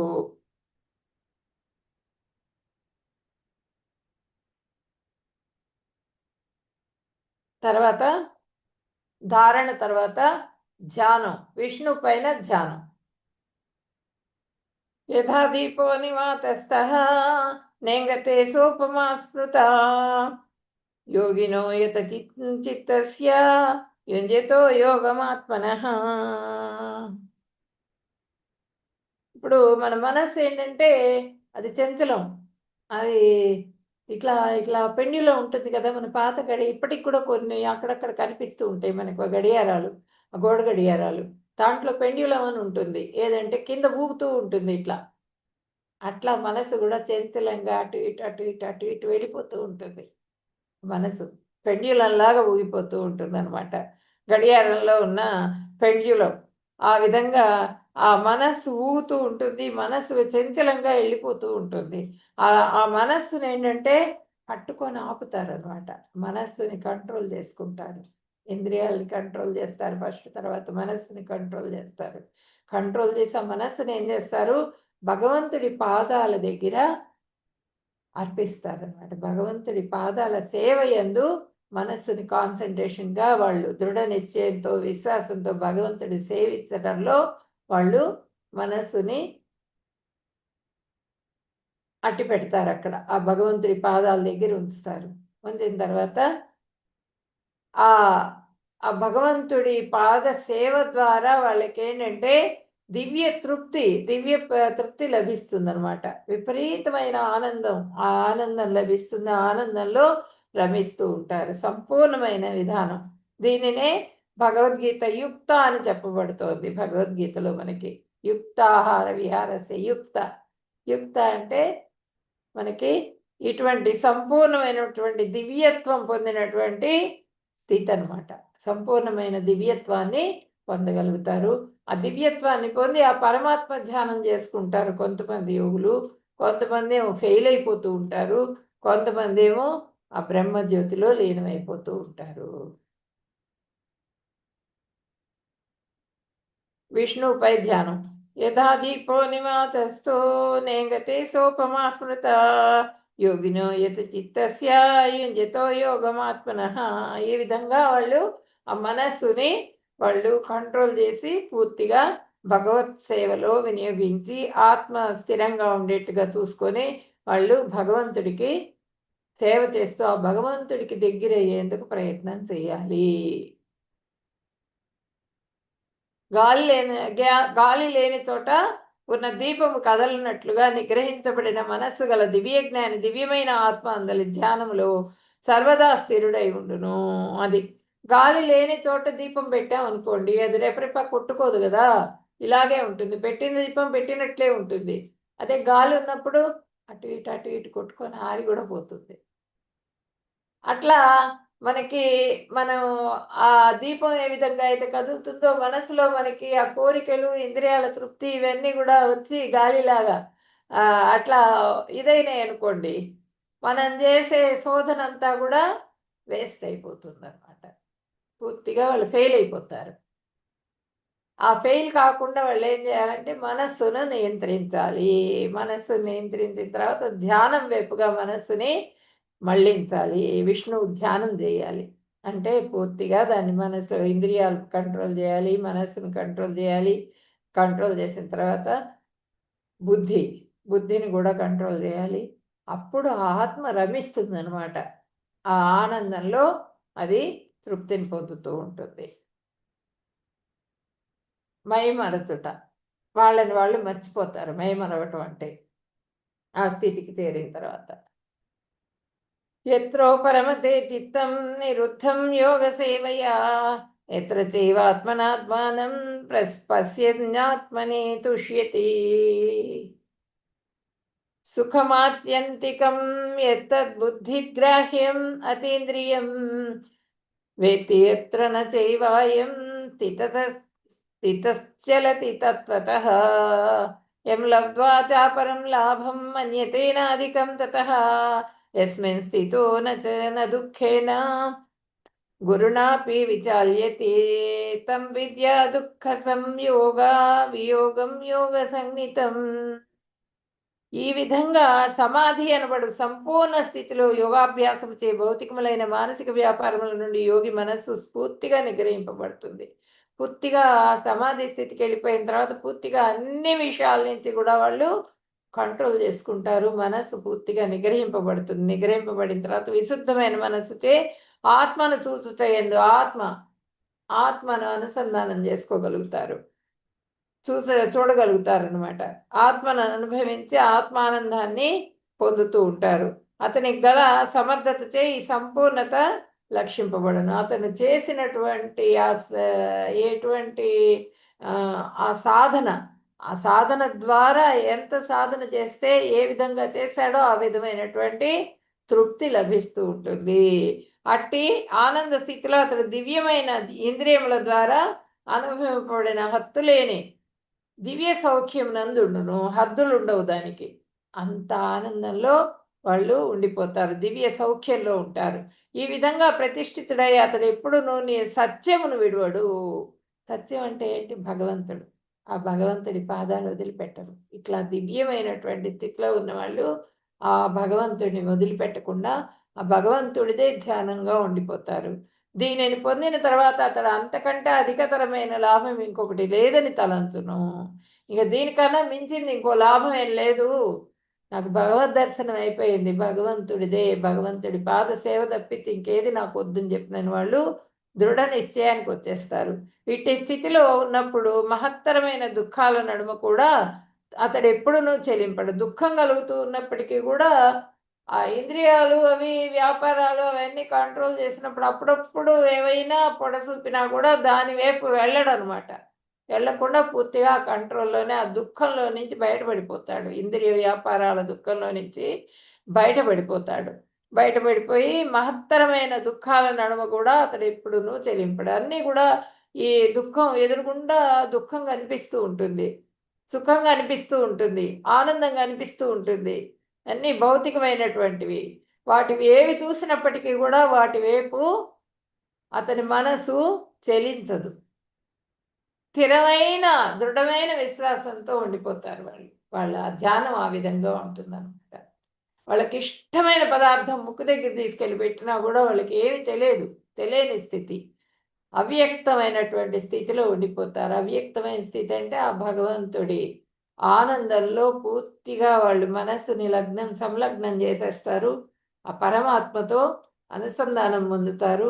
పొందిన తర్వాత ఆత్మ ఏమైతుందంటే ఆత్మ పూర్తిగా ఆ ఆనందంలో రమిస్తూ ఉంటుంది. అట్లాగే ఇటువైపు బ్రహ్మజ్యోతి వైపు వెళ్ళిన వాళ్ళు ఆ బ్రహ్మజ్యోతిలో లీనమైపోతారు. ఇట్టి స్థితిలో ఉన్నప్పుడు మహత్తరమైన దుఃఖాల నడుమ కూడా అతడు ఎప్పుడూ చెలింపడు. భౌతిక సంపర్కములచే కలుగు దుఃఖముల నుండి పొందబడు నిజమైన మోక్షం ఇది. భౌతికమైనటువంటి ఇది దుఃఖాలయం. మొత్తం కూడా ఈ భౌతికమైన లోకం దుఃఖాలయం, సుఖాలయం కాదు. ఈ దుఃఖాలన్నింటి నుంచి కూడా వాళ్ళు ఈజీగా బయటపడిపోతారింక. ఫస్ట్ చేసినటువంటి కఠినమైన సాధన మూలంగా వాళ్ళు ఈ దుఃఖాలన్నింటి నుంచి కూడా బయటపడిపోయి భగవద్భక్తిలో వాళ్ళు స్థిరంగా నిలబడగలుగుతారు.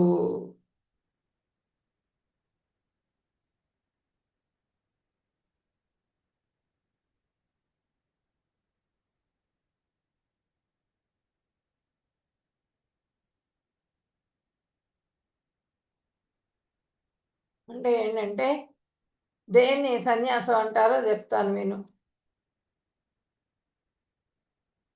ఇప్పుడు పూర్తిగా శోషణ, మైమరచుట. మైమరిచిపోతారు. వాళ్ళని మర్చిపోతారనమాట. మర్చిపోయి ఆ శోషణ ద్వారా వాళ్ళు ఏం చేస్తారంటే వాళ్ళది బ్రహ్మజ్యోతిలో ఇక్కడ బ్రహ్మరంధ్రం ఓపెన్ అయిపోతుంది వాళ్ళకి. ఓపెన్ అయిపోయి ఆహారం కూడా తీసుకోరు కదా! తీసుకోకుండా పూర్తిగా ధ్యానంలో కూర్చుంటారు. ధ్యానంలో కూర్చొనున్నప్పుడు వాళ్ళకి ఆ సమాధి స్థితిలోనే ఇక్కడ రంధ్రం ఓపెన్ అయ్యి, ఆ జ్యోతి బయటికెళ్ళిపోతుంది. బయటికెళ్ళిపోయి ఆ పరమాత్మల దగ్గరికి చేరుకుంటుంది.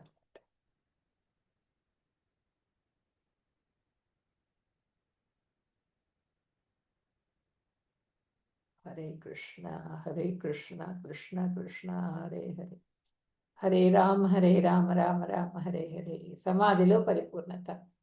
ప్రశాంత మనసం హీనం యోగినం సుఖముత్తమం ఉపైతి శాంతరజసం బ్రహ్మభూతమ కల్మషం. ప్రశాంతమైన మనస్సు కలిగిన వాడు కామక్రోధాది ఉద్రేక కారణాలకు అతీతుడు, పాపరహితుడు, బ్రహ్మస్వరూపుడైన యోగ పురుషుడికి పరమ సుఖం లభిస్తుంది. అది ఆనందాన్ని పొందగలుగుతూ ఇంకా అసలు ఏమి బాహ్య ప్రపంచం అనేది వాళ్ళకి తెలియదన్నమాట. పూర్తిగా వాళ్ళు దాంట్లో ఆత్మతో అనుసంధానం చేసుకొని పూర్తిగా వాళ్ళు రమిస్తూ ఉంటారు, దాంట్లో ఆనందాన్ని పొందుతూ ఉంటారు. యోగి మనస్సును పరమాత్మ పైన పెట్టిన తర్వాత మరలా బ్రహ్మ సుఖం లభిస్తుంది. పరమాత్మ మీద ఎవరైతే ఆ పరమాత్మ పాదాల దగ్గర ఆ మనస్సును ఎవరైతే నిలపగలుగుతారో, ఆ ఆత్మను ఎప్పుడైతే పెట్టగలుగుతారో, ఆత్మ ఏంటి? ఆత్మ ఏం కోరుకుంటుంది? పరమాత్మ యొక్క ధ్యానాన్ని కోరుకుంటుంది. ఆయన సేవ, ఆయన ప్రేమ, ఆయన్ని ప్రేమించటం, ఇదే ఆత్మకు ఆనందం అన్నమాట. అది ఎప్పుడైతే అందించామో మన సాధన ద్వారా, ఇంక దాంట్లో రమిస్తుందనమాట.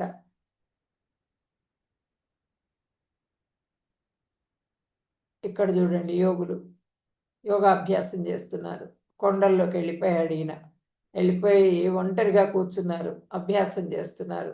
ఈ యోగాభ్యాసం చేసేటప్పుడు వాళ్ళు పూర్తిగా ఆహారం నియమం కూడా, ఆహారాన్ని కూడా భుజించకుండా పూర్తిగా గాలినే భుజిస్తున్న వాళ్ళు ఆ స్థితికి వెళ్ళిపోయినప్పుడు ఈ శరీరం కూడా శిథిలం అయిపోతుంది చూడండి. శరీరం ఈ స్థితికి చేరుకుంటారు. ఇక్కడ ఫస్ట్ లెవెల్ వీళ్ళు ధ్యానం చేస్తున్నాడు ఈయన కూర్చుని. ఆ కొండల్లో కూర్చుంటారు, గుహల్లో, కొండల్లో వాటిల్లో కూర్చుంటారు. చలి, ఎండ, చలి, వర్షము, దేన్ని కూడా వాళ్ళు పట్టించుకోరు. వాళ్ళ శరీరం దేనికి కూడా చెల్లించదన్నమాట. వాళ్ళ శరీరంలో నుంచి ఇట్లా ఇది వస్తూ ఉంటుంది, ప్రకాశం వస్తూ ఉంటుందన్నమాట. అలా కూర్చున్న యోగికి, సరైన యోగికి ఆ విధంగా ప్రకాశం వస్తూ ఉంటుంది. ఆ ప్రకాశంతో అగ్నిలాగా ప్రజ్వరిల్లుతూ ఉంటారు వాళ్ళు. అలాంటి వాళ్ళ జోలికి ఇంద్రియాలు కూడా వెళ్ళవు. ఇంద్రియ కోరికలు వాళ్ళ దగ్గరికి సమీపించవన్నమాట. సమీపించకుండా వాళ్ళు అంతా ఆ సమాధి స్థితికి వెళ్ళిపోయిన తర్వాత వాళ్ళకి కొన్ని శక్తులొస్తాయి. కొన్ని సిద్ధులొస్తాయన్నమాట. చెప్పుకుందాం అవి కూడా. ఆ సమాధి స్థితికి వెళ్ళిపోయిన తర్వాత ఇప్పుడు పూతన వీళ్ళందరూ కూడా యోగా చేసిన వాళ్ళే. యోగం చేసిన తర్వాత కొన్ని సిద్ధులొస్తాయన్నమాట. అణిమా సిద్ధి. అణిమా సిద్ధి అంటే చిన్నగా, చిన్నగా అయిపోవడం. చిన్నగా అయిపోయి శరీరాన్ని చిన్నగా చేసేస్తారు. మనకు కొన్ని చోట్ల టెంపుల్స్‌లో గుహలు కనిపిస్తూ ఉంటాయి గదా! చాలా చిన్నగా కనిపిస్తాయి గుహ ద్వారం. దాంట్లో ఒక ముని తపస్సు చేసుకున్నాడని చెప్తారు స్థల పురాణం మనకి. అవునా? అప్పటి వాళ్ళు ఇంకా హైట్‌గా, లావుగా ఉండేవాళ్ళు గదా! ఆ! ఎట్లా వెళ్లారు? ఇంత చిన్న రంధ్రంలో నుంచి ఎట్లా వెళ్లారని మనకి నమ్మకం కుదరదు. మనం నమ్మం. అదేంటంటే, అది ఒక రకమైన యోగ సిద్ధి. వాళ్ళు చిన్నగా అయిపోతారు. చిన్నగా అయిపోయి వెళ్ళిపోతారు. దాంట్లోకెళ్ళిపోతారు. దేంట్లోకి రంధ్రంలోకి నుంచి ఆ గుహ లోపలికెళ్ళిపోయి కూర్చొని తపస్సు చేసుకుంటారనమాట. అణిమా సిద్ధి. లఘిమా సిద్ధి. మహిమా సిద్ధి. మహిమా సిద్ధి అంటే పెద్దగా అయిపోవడం. శరీరాన్ని పెద్దగా చేయటం. పెద్దగా చేసి ఇది చేయటం అనమాట. తర్వాత గరిమా సిద్ధి అంటే బరువుగా అయిపోతారు. చాలా బరువుగా. తర్వాత లఘిమా సిద్ధి అంటే తేలిగ్గా అయిపోవటం. తేలిగ్గా దూది పింజ కన్నా తేలిగ్గా అయిపోయి ఆకాశంలో ఎగురుతూ ఉంటారనమాట. అంత తేలిగ్గా అయిపోతారు. తర్వాత ఈసిత్వ సిద్ధి అంటే అధికారం. దేనిపైనైనా సరే అధికారాన్ని పొందుతూ ఉంటారు.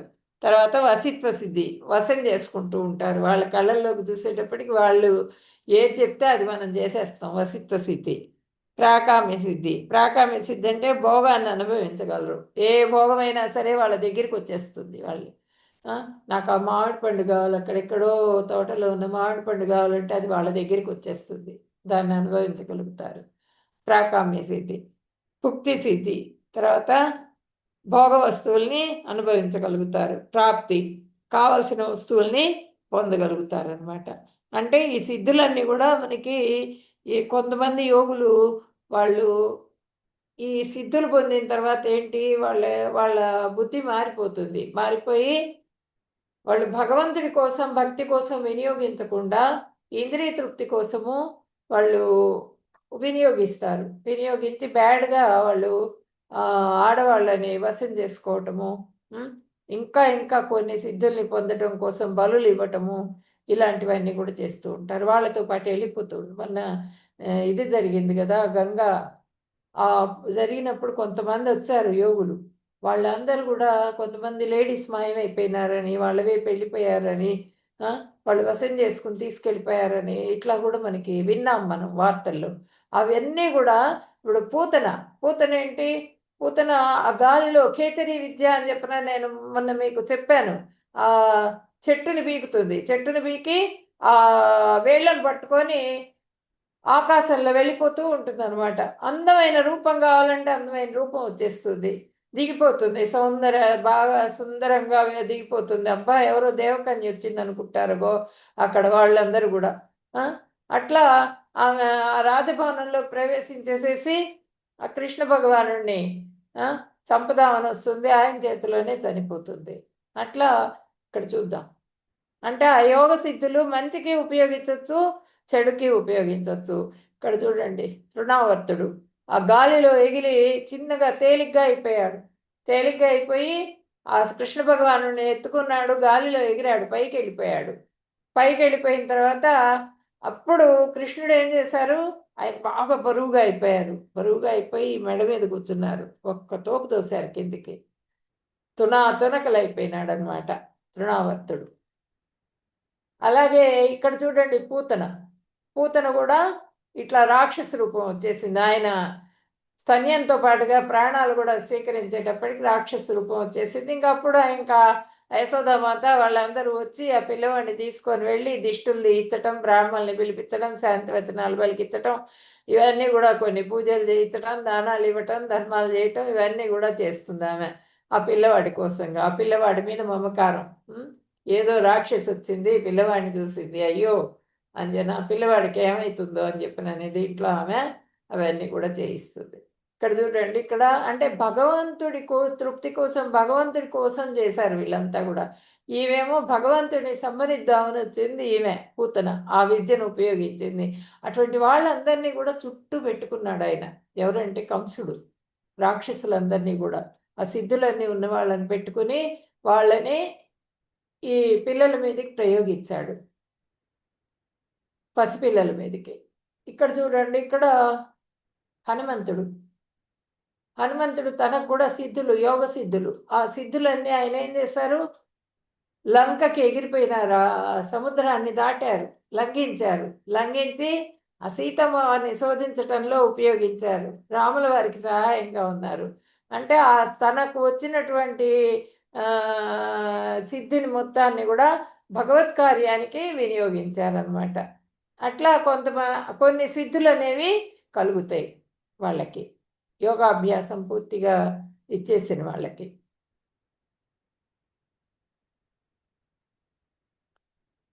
అర్జున ఉవాచ యోయం యోగస్త్వయా ప్రోక్తః సామ్యేన మధుసూదన ఏతస్యాహం న పశ్యామి చంచలత్వాత్ స్థితిం స్థిరాం.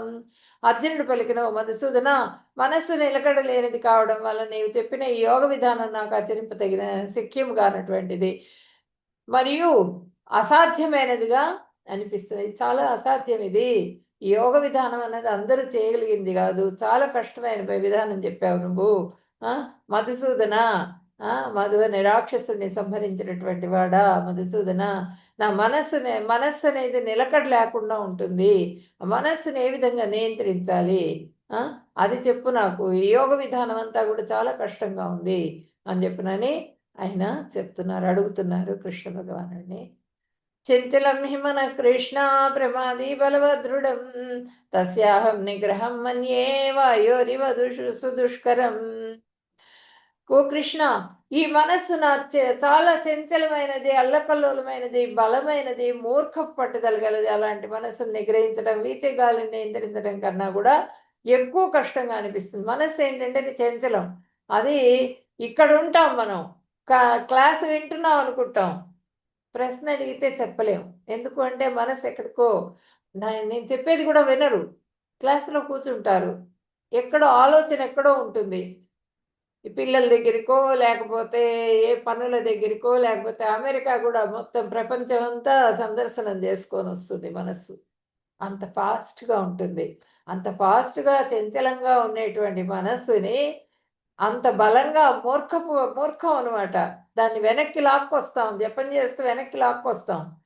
రా నువ్వు జపంలో కూర్చో రా జపం చేయాలి రా అని వెనక్కి లాక్కొచ్చినప్పుడు అది మళ్ళీ ఒక 10 రౌండ్లు 10 సార్లు చేయగానే మళ్ళీ వెళ్ళిపోతుంది అక్కడికి.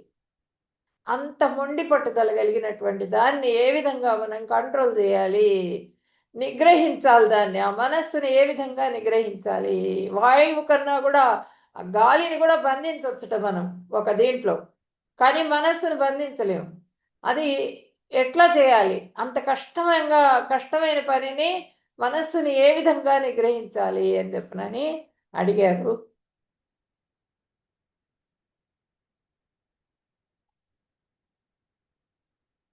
సాధన ద్వారా. ఇక్కడ చూడండి అందరూ ఫెయిల్ అయిపోతారు దీంట్లో అస్త్ర విద్యలో. ఒక్క అర్జునుడు మాత్రం పాస్ అయితాడు. అందుకనే ఆయన అంత దృఢ నిశ్చయంతో, విశ్వాసంతో గురువు గారి మాట మీద విశ్వాసంతో విద్యను నేర్చుకొని, అంత స్థిరంగా విద్యని ప్రదర్శించగలిగే నైపుణ్యత కలిగిన వాడు కాబట్టే, ఆ మత్స్య యంత్రాన్ని గూడా ఆయన భేదించగలిగాడు. ఆ పైన తిరుగుతూ ఉంటుంది చాప ఇట్లా చక్రంలాగా తిరుగుతూ ఉంటుందనమాట. ఆ తిరుగుతూ ఉన్నప్పుడు ఆ చక్రంలో తిరుగుతూ ఉన్న చాపని కొట్టాలి. నీళ్ళల్లో చూస్తూ కొట్టాలి ఆ చాపని. కొడితే ఆ చాప నీళ్ళల్లో పడాలి. అది మత్స్యయంత్రం. అట్లా మత్స్యయంత్రాన్ని భేదించాడాయన అర్జునుడు. కిందికి చూస్తూ ఆ ద్రౌపదీ దేవిని వివాహం చేసుకున్నారు. ఆ! అట్లా ఇక్కడ వీళ్ళందరూ ఇది ఎట్లా సాధ్యమైతుంది? ఒక గురు కృప మూలంగా ఒక గురువుని సాందీపుడు. హ్మ్. వీళ్ళందరూ గురువులు. వీళ్ళందరూ గురువుల మూలంగా అది సాధ్యమైతుంది అని చెప్పనని చెప్తున్నారు మనకి. గురువులు మనకి మార్గదర్శనం చూపిస్తారు. దాన్ని దృఢ విశ్వాసంతో, దృఢ నిశ్చయంతో దాన్ని ఫాలో అవ్వటం ద్వారా మనము ఆ గమ్యాన్ని చేరుకోగలుగుతాం. స్థిరమైన మనస్సుని నిలకడ చేసుకోగలుగుతాం.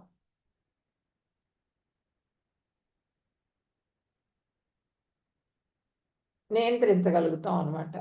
శ్రీ భగవాన్ వాచ అసంశయం మహాబాహో మనో దుర్నిగ్రహం చలం అభ్యాసేన తు కౌంతేయ వైరాగ్యేణ చద్గృహ్యతే. కృష్ణ పరమాత్మ అడుగుతున్నారు, చెప్తున్నారు అర్జున, చంచల స్వభావమైన మనసును నిగ్రహించడానికి శక్యం కానేది అనడంలో సందేహం లేదు. నువ్వు చెప్పింది కరెక్టే. ఆ మనస్సును నిగ్రహించడం చాలా కష్టం. సందేహం లేదు. కానీ తగిన సాధన వైరాగ్యాలతో దాన్ని నిగ్రహించొచ్చు. సాధన చేయాలి. పూర్తిగా సాధన చేయటం ద్వారా మనం దాన్ని నిగ్రహించొచ్చు అని చెప్పనని చెప్తున్నారిక్కడ.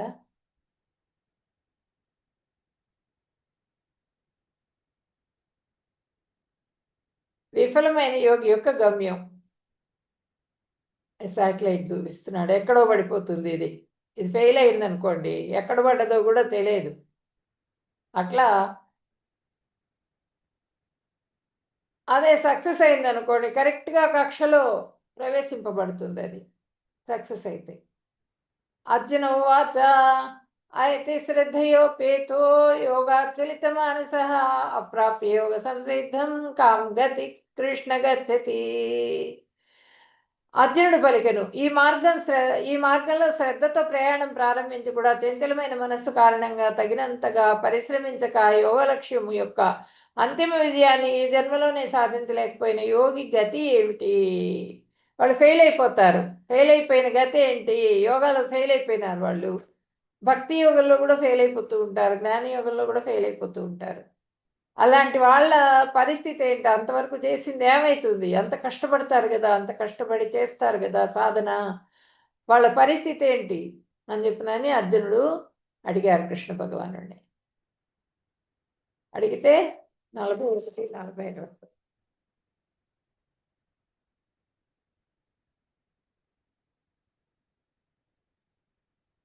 ప్రాప్య పుణ్యకృతాన్ లోకాన్ ఉషిత్వా సంసతి సమాః శుచీనాం శ్రీమతాంగేహే యోగభ్రష్టో విజాయతే అథవా యోగినామేవ కులే భవతి ధీమతాం ఏతద్ధి దుర్లభతరం లోకే జన్మ యదృశం. ఈ జన్మలో యోగంలో సాఫల్యత చెందలేకపోతే వాళ్ళు పుణ్యలోకాలకు వెళ్తారు, స్వర్గం దాకా వెళ్తారు, ఆ సుఖాలు అనుభవిస్తారు, మళ్ళీ జన్మ తీసుకుంటారు. ఏ లోకంలో ఒక్కో లోకానికి వెళ్తారు, మళ్ళీ జన్మ తీసుకుంటారు. అక్కడ చాలా కాలం నివసించిన పిదప మళ్ళీ భూలోకంలో జన్మిస్తారు. ధర్మపరాయణ ఎట్లా జన్మిస్తారు? ధర్మపరాయణుల ఇళ్లలో, సంపన్నుల కుటుంబాల్లో ఎంతో కాలం యోగాభ్యాసం వలన వైరాగ్యం వృద్ధి చెందిన వారైతే దివ్య జ్ఞాన సంపన్నుల కుటుంబంలో జన్మిస్తారు. ఇది మొత్తం కూడా వేస్ట్ కాదు వాళ్ళకి. ఇది మళ్ళీ మళ్ళీ జన్మలో వాళ్ళకి ఉపయోగపడుతుందనమాట. వాళ్ళు చేసిన అభ్యాసం అంతా గూడా. అట్లా జన్మిస్తారు వాళ్ళు అని చెప్పనని భగవంతుడు చెప్పారు. ఉత్తమ యోగి గమ్యం ఏంటి? తపస్విభ్యోధికో యోగి జ్ఞానిభ్యోపి మతోధికః కర్మిభ్యశ్చాధికో యోగి తస్మాత్ యోగి భవ అర్జున. అర్జున, తపస్సు చేసే వాళ్ళకంటే, శాస్త్రజ్ఞానం కల వాళ్ళకంటే, యోగుల కంటే ధ్యాన యోగి గొప్పవాడు. కనుక నీవు ధ్యాన యోగం సాధించాలి. ఇప్పుడు భక్తి యోగం, ధ్యాన యోగి గొప్పవాడు అని చెప్తున్నారు అనమాట ఇక్కడ. తపస్వి జ్యోతికో యోగి 46. ఓ అర్జున, యోగి ముని కంటెను, జ్ఞాని కంటెను, కామ్యకర్మలు చేయవాని కంటెను మహత్తరుడు. అందుచే అన్ని పరిస్థితులు ఎందును నీవు యోగివి కమ్ము. నువ్వు యోగివి కా, భక్తి యోగివి కా. ఈ జ్ఞానయోగి కన్నా, అష్టాంగ యోగి కన్నా, అన్ని యోగాల కన్నా కూడా భక్తి యోగం శ్రేష్టమైంది. కాబట్టి నువ్వు భక్తి యోగివికా అని చెప్పనని భగవంతుడు చెప్తున్నారు. కృష్ణ చైతన్యం లేని కామ్యకర్మ కాలవ్యయం మాత్రమే. ప్రభుపాదులు వారి భాష్యంలో రాశారు. కృష్ణ చైతన్యం కావాలి. కృష్ణుడు లేనిదే ఏది కూడా మనం కాలం మొత్తం వృధా చేసుకున్నట్టే, కాలవ్యయం మాత్రమే. అందుచే ఇచ్చట మిక్కిలిగా ప్రశంసింపబడిన యోగాభ్యాసం భక్తి యోగమే. అది భక్తి యోగం మాత్రమే ప్రశంసింపబడుతున్నది. భగవంతుడు భక్తి యోగి గురించి మాత్రమే చెప్తున్నారు ఇక్కడ. ఈ మిగిలిన యోగాలన్నీ కూడా ఏవి చేసినా కూడా ఉపయోగం లేదు. భక్తి యోగం చేస్తే గనక దానికి భగవత్ ప్రాప్తి కలుగుతుంది. భక్తి యోగమే చేయాలి. అన్నిటికన్నా శ్రేష్టమైంది భక్తి యోగం. యోగినామపి సర్వేషాం మద్గతేన అంతరాత్మన శ్రద్ధావాన్ వదితే యోమాం సమే యుక్తతమో మతః. అందరి యోగుల్లోకెల్లా ఎవరి మనసు ఎల్లప్పుడూ నాయందే నిమగ్నమై ఉంటుందో, ఎవరు నాయందు దృఢ విశ్వాసంతో భక్తితో ఉంటారో వారిని అత్యున్నతమైన వారిగా పరిగణిస్తాను. ఇది నా అభిప్రాయము. వాళ్ళే గొప్పవాళ్ళు, వాళ్ళే ఆ యోగం భక్తి యోగి, వాడే శ్రేష్టమైన వాడు అని చెప్పినాను. నేను చెప్తున్నాను, నా అభిప్రాయం ఇదే. భక్తి యోగం చేయి నువ్వు, భక్తి యోగివికా అని చెప్పినని చెప్తున్నారు. ఏ యోగాలు చేసినప్పటికీ కూడా మనం చేరుకునేది పరమాత్మ దగ్గరికే. కాబట్టి ఈ జ్ఞానయోగం, కర్మయోగం, అష్టాంగ యోగం ఇవన్నీ కూడా భక్తి యోగంలోకి సాటి రావు. అన్నిటికన్నా శ్రేష్టమైనది ఏది అంటే భక్తి యోగమే. Different yoga practices for different yugas. సత్యయుగంలో మనం చెప్పుకున్న 4 యుగాల గురించి తపస్సులు చేసేవాళ్ళు. తర్వాత త్రేతాయుగంలోనేమో సాక్రిఫైసెస్, యజ్ఞాలు చేసేవాళ్ళు. ద్వాపర యుగంలోనేమో టెంపుల్ వర్షిప్, విగ్రహారాధన, టెంపుల్స్, పెద్ద పెద్ద టెంపుల్స్ కట్టడం. అది కలియుగంలో ఏంటంటే chanting holy names of the Lord. Chaitanya Mahaprabhu వచ్చి మనకి హరే కృష్ణ మహామంత్రాన్ని ఇచ్చారు. శ్రవణము, కీర్తనము, స్మరణం, ఈ 3 కూడా ముఖ్యమైనవి మనకి. ఇదేంటంటే మనము ఆ భక్తి యోగం చేయటం ద్వారా భగవత్ ప్రాప్తి కలుగుతుంది. ఆ భగవంతుడికి ఈజీగా మనం దగ్గర కాగలుగుతాము. ఈ స్టేర్ కేస్ చూపిస్తున్నారు, ఎట్లా జారి పడిపోయేందుకు ఛాన్స్ ఉంది ఇక్కడ. మనం మిగిలినవన్నీ కూడా ఫెయిల్ అయిపోయి పడిపోయే ఛాన్స్ ఉంది. కానీ భక్తి యోగంలో అయితే అది లేదు. భక్తి యోగి తేలికగా ఆ ఫ్యామిలీలోనే ఉంటూ ఆహార నియమాలని పాటిస్తూ భగవంతుడికి నివేదన చేసిన ప్రసాదాన్ని భుజిస్తూ వాళ్ళు ఆ భగవద్ధామానికి చేరుకుంటారు. ఇవన్నీ కూడా ఈ అష్టాంగ యోగం ఇవన్నీ కూడా చాలా కష్టమైనటువంటివి. వాట్ ఈజ్ ద మంత్రం ఏది? మైండ్ డెలివరీ, మనసులో నుంచి వచ్చేటువంటి మంత్రం ఏది? మనకి హరే కృష్ణ హరే కృష్ణ కృష్ణ కృష్ణ హరే హరే, హరే రామ హరే రామ రామ రామ హరే హరే. ఈ మంత్రాన్ని జపం చేస్తూ మనం వినాలి, వింటూ చేయాలి. వింటూ చేసినప్పుడు మనకి మనసులో ప్రవేశిస్తుంది. అది పూర్తిగా మన మొత్తం మైండ్, మొత్తం శరీరం అంతా కూడా, ప్రతి నరం కూడా, ప్రతి ఉచ్ఛ్వాస నిశ్వాసంలో కూడా కృష్ణ కృష్ణ కృష్ణ అనటంలో మనం ఆ సాధన చేయాలన్నమాట. సాధన ద్వారా మనం భగవంతుడికి దగ్గర కాగలుగుతాం. అదే ఆత్మకి ఆనందాన్ని కలుగజేస్తుంది. కృష్ణం వందే జగద్గురుం. హరే కృష్ణ. వాంఛాకల్పతరుభ్యశ్చ కృపా సింధుభ్య ఏవ చ పతితానాం పావనేభ్యో వైష్ణవేభ్యో నమో నమః. హరే కృష్ణ కృష్ణ కృష్ణ హరే హరే, హరే రామ రామ రామ హరే హరే. హరే కృష్ణ.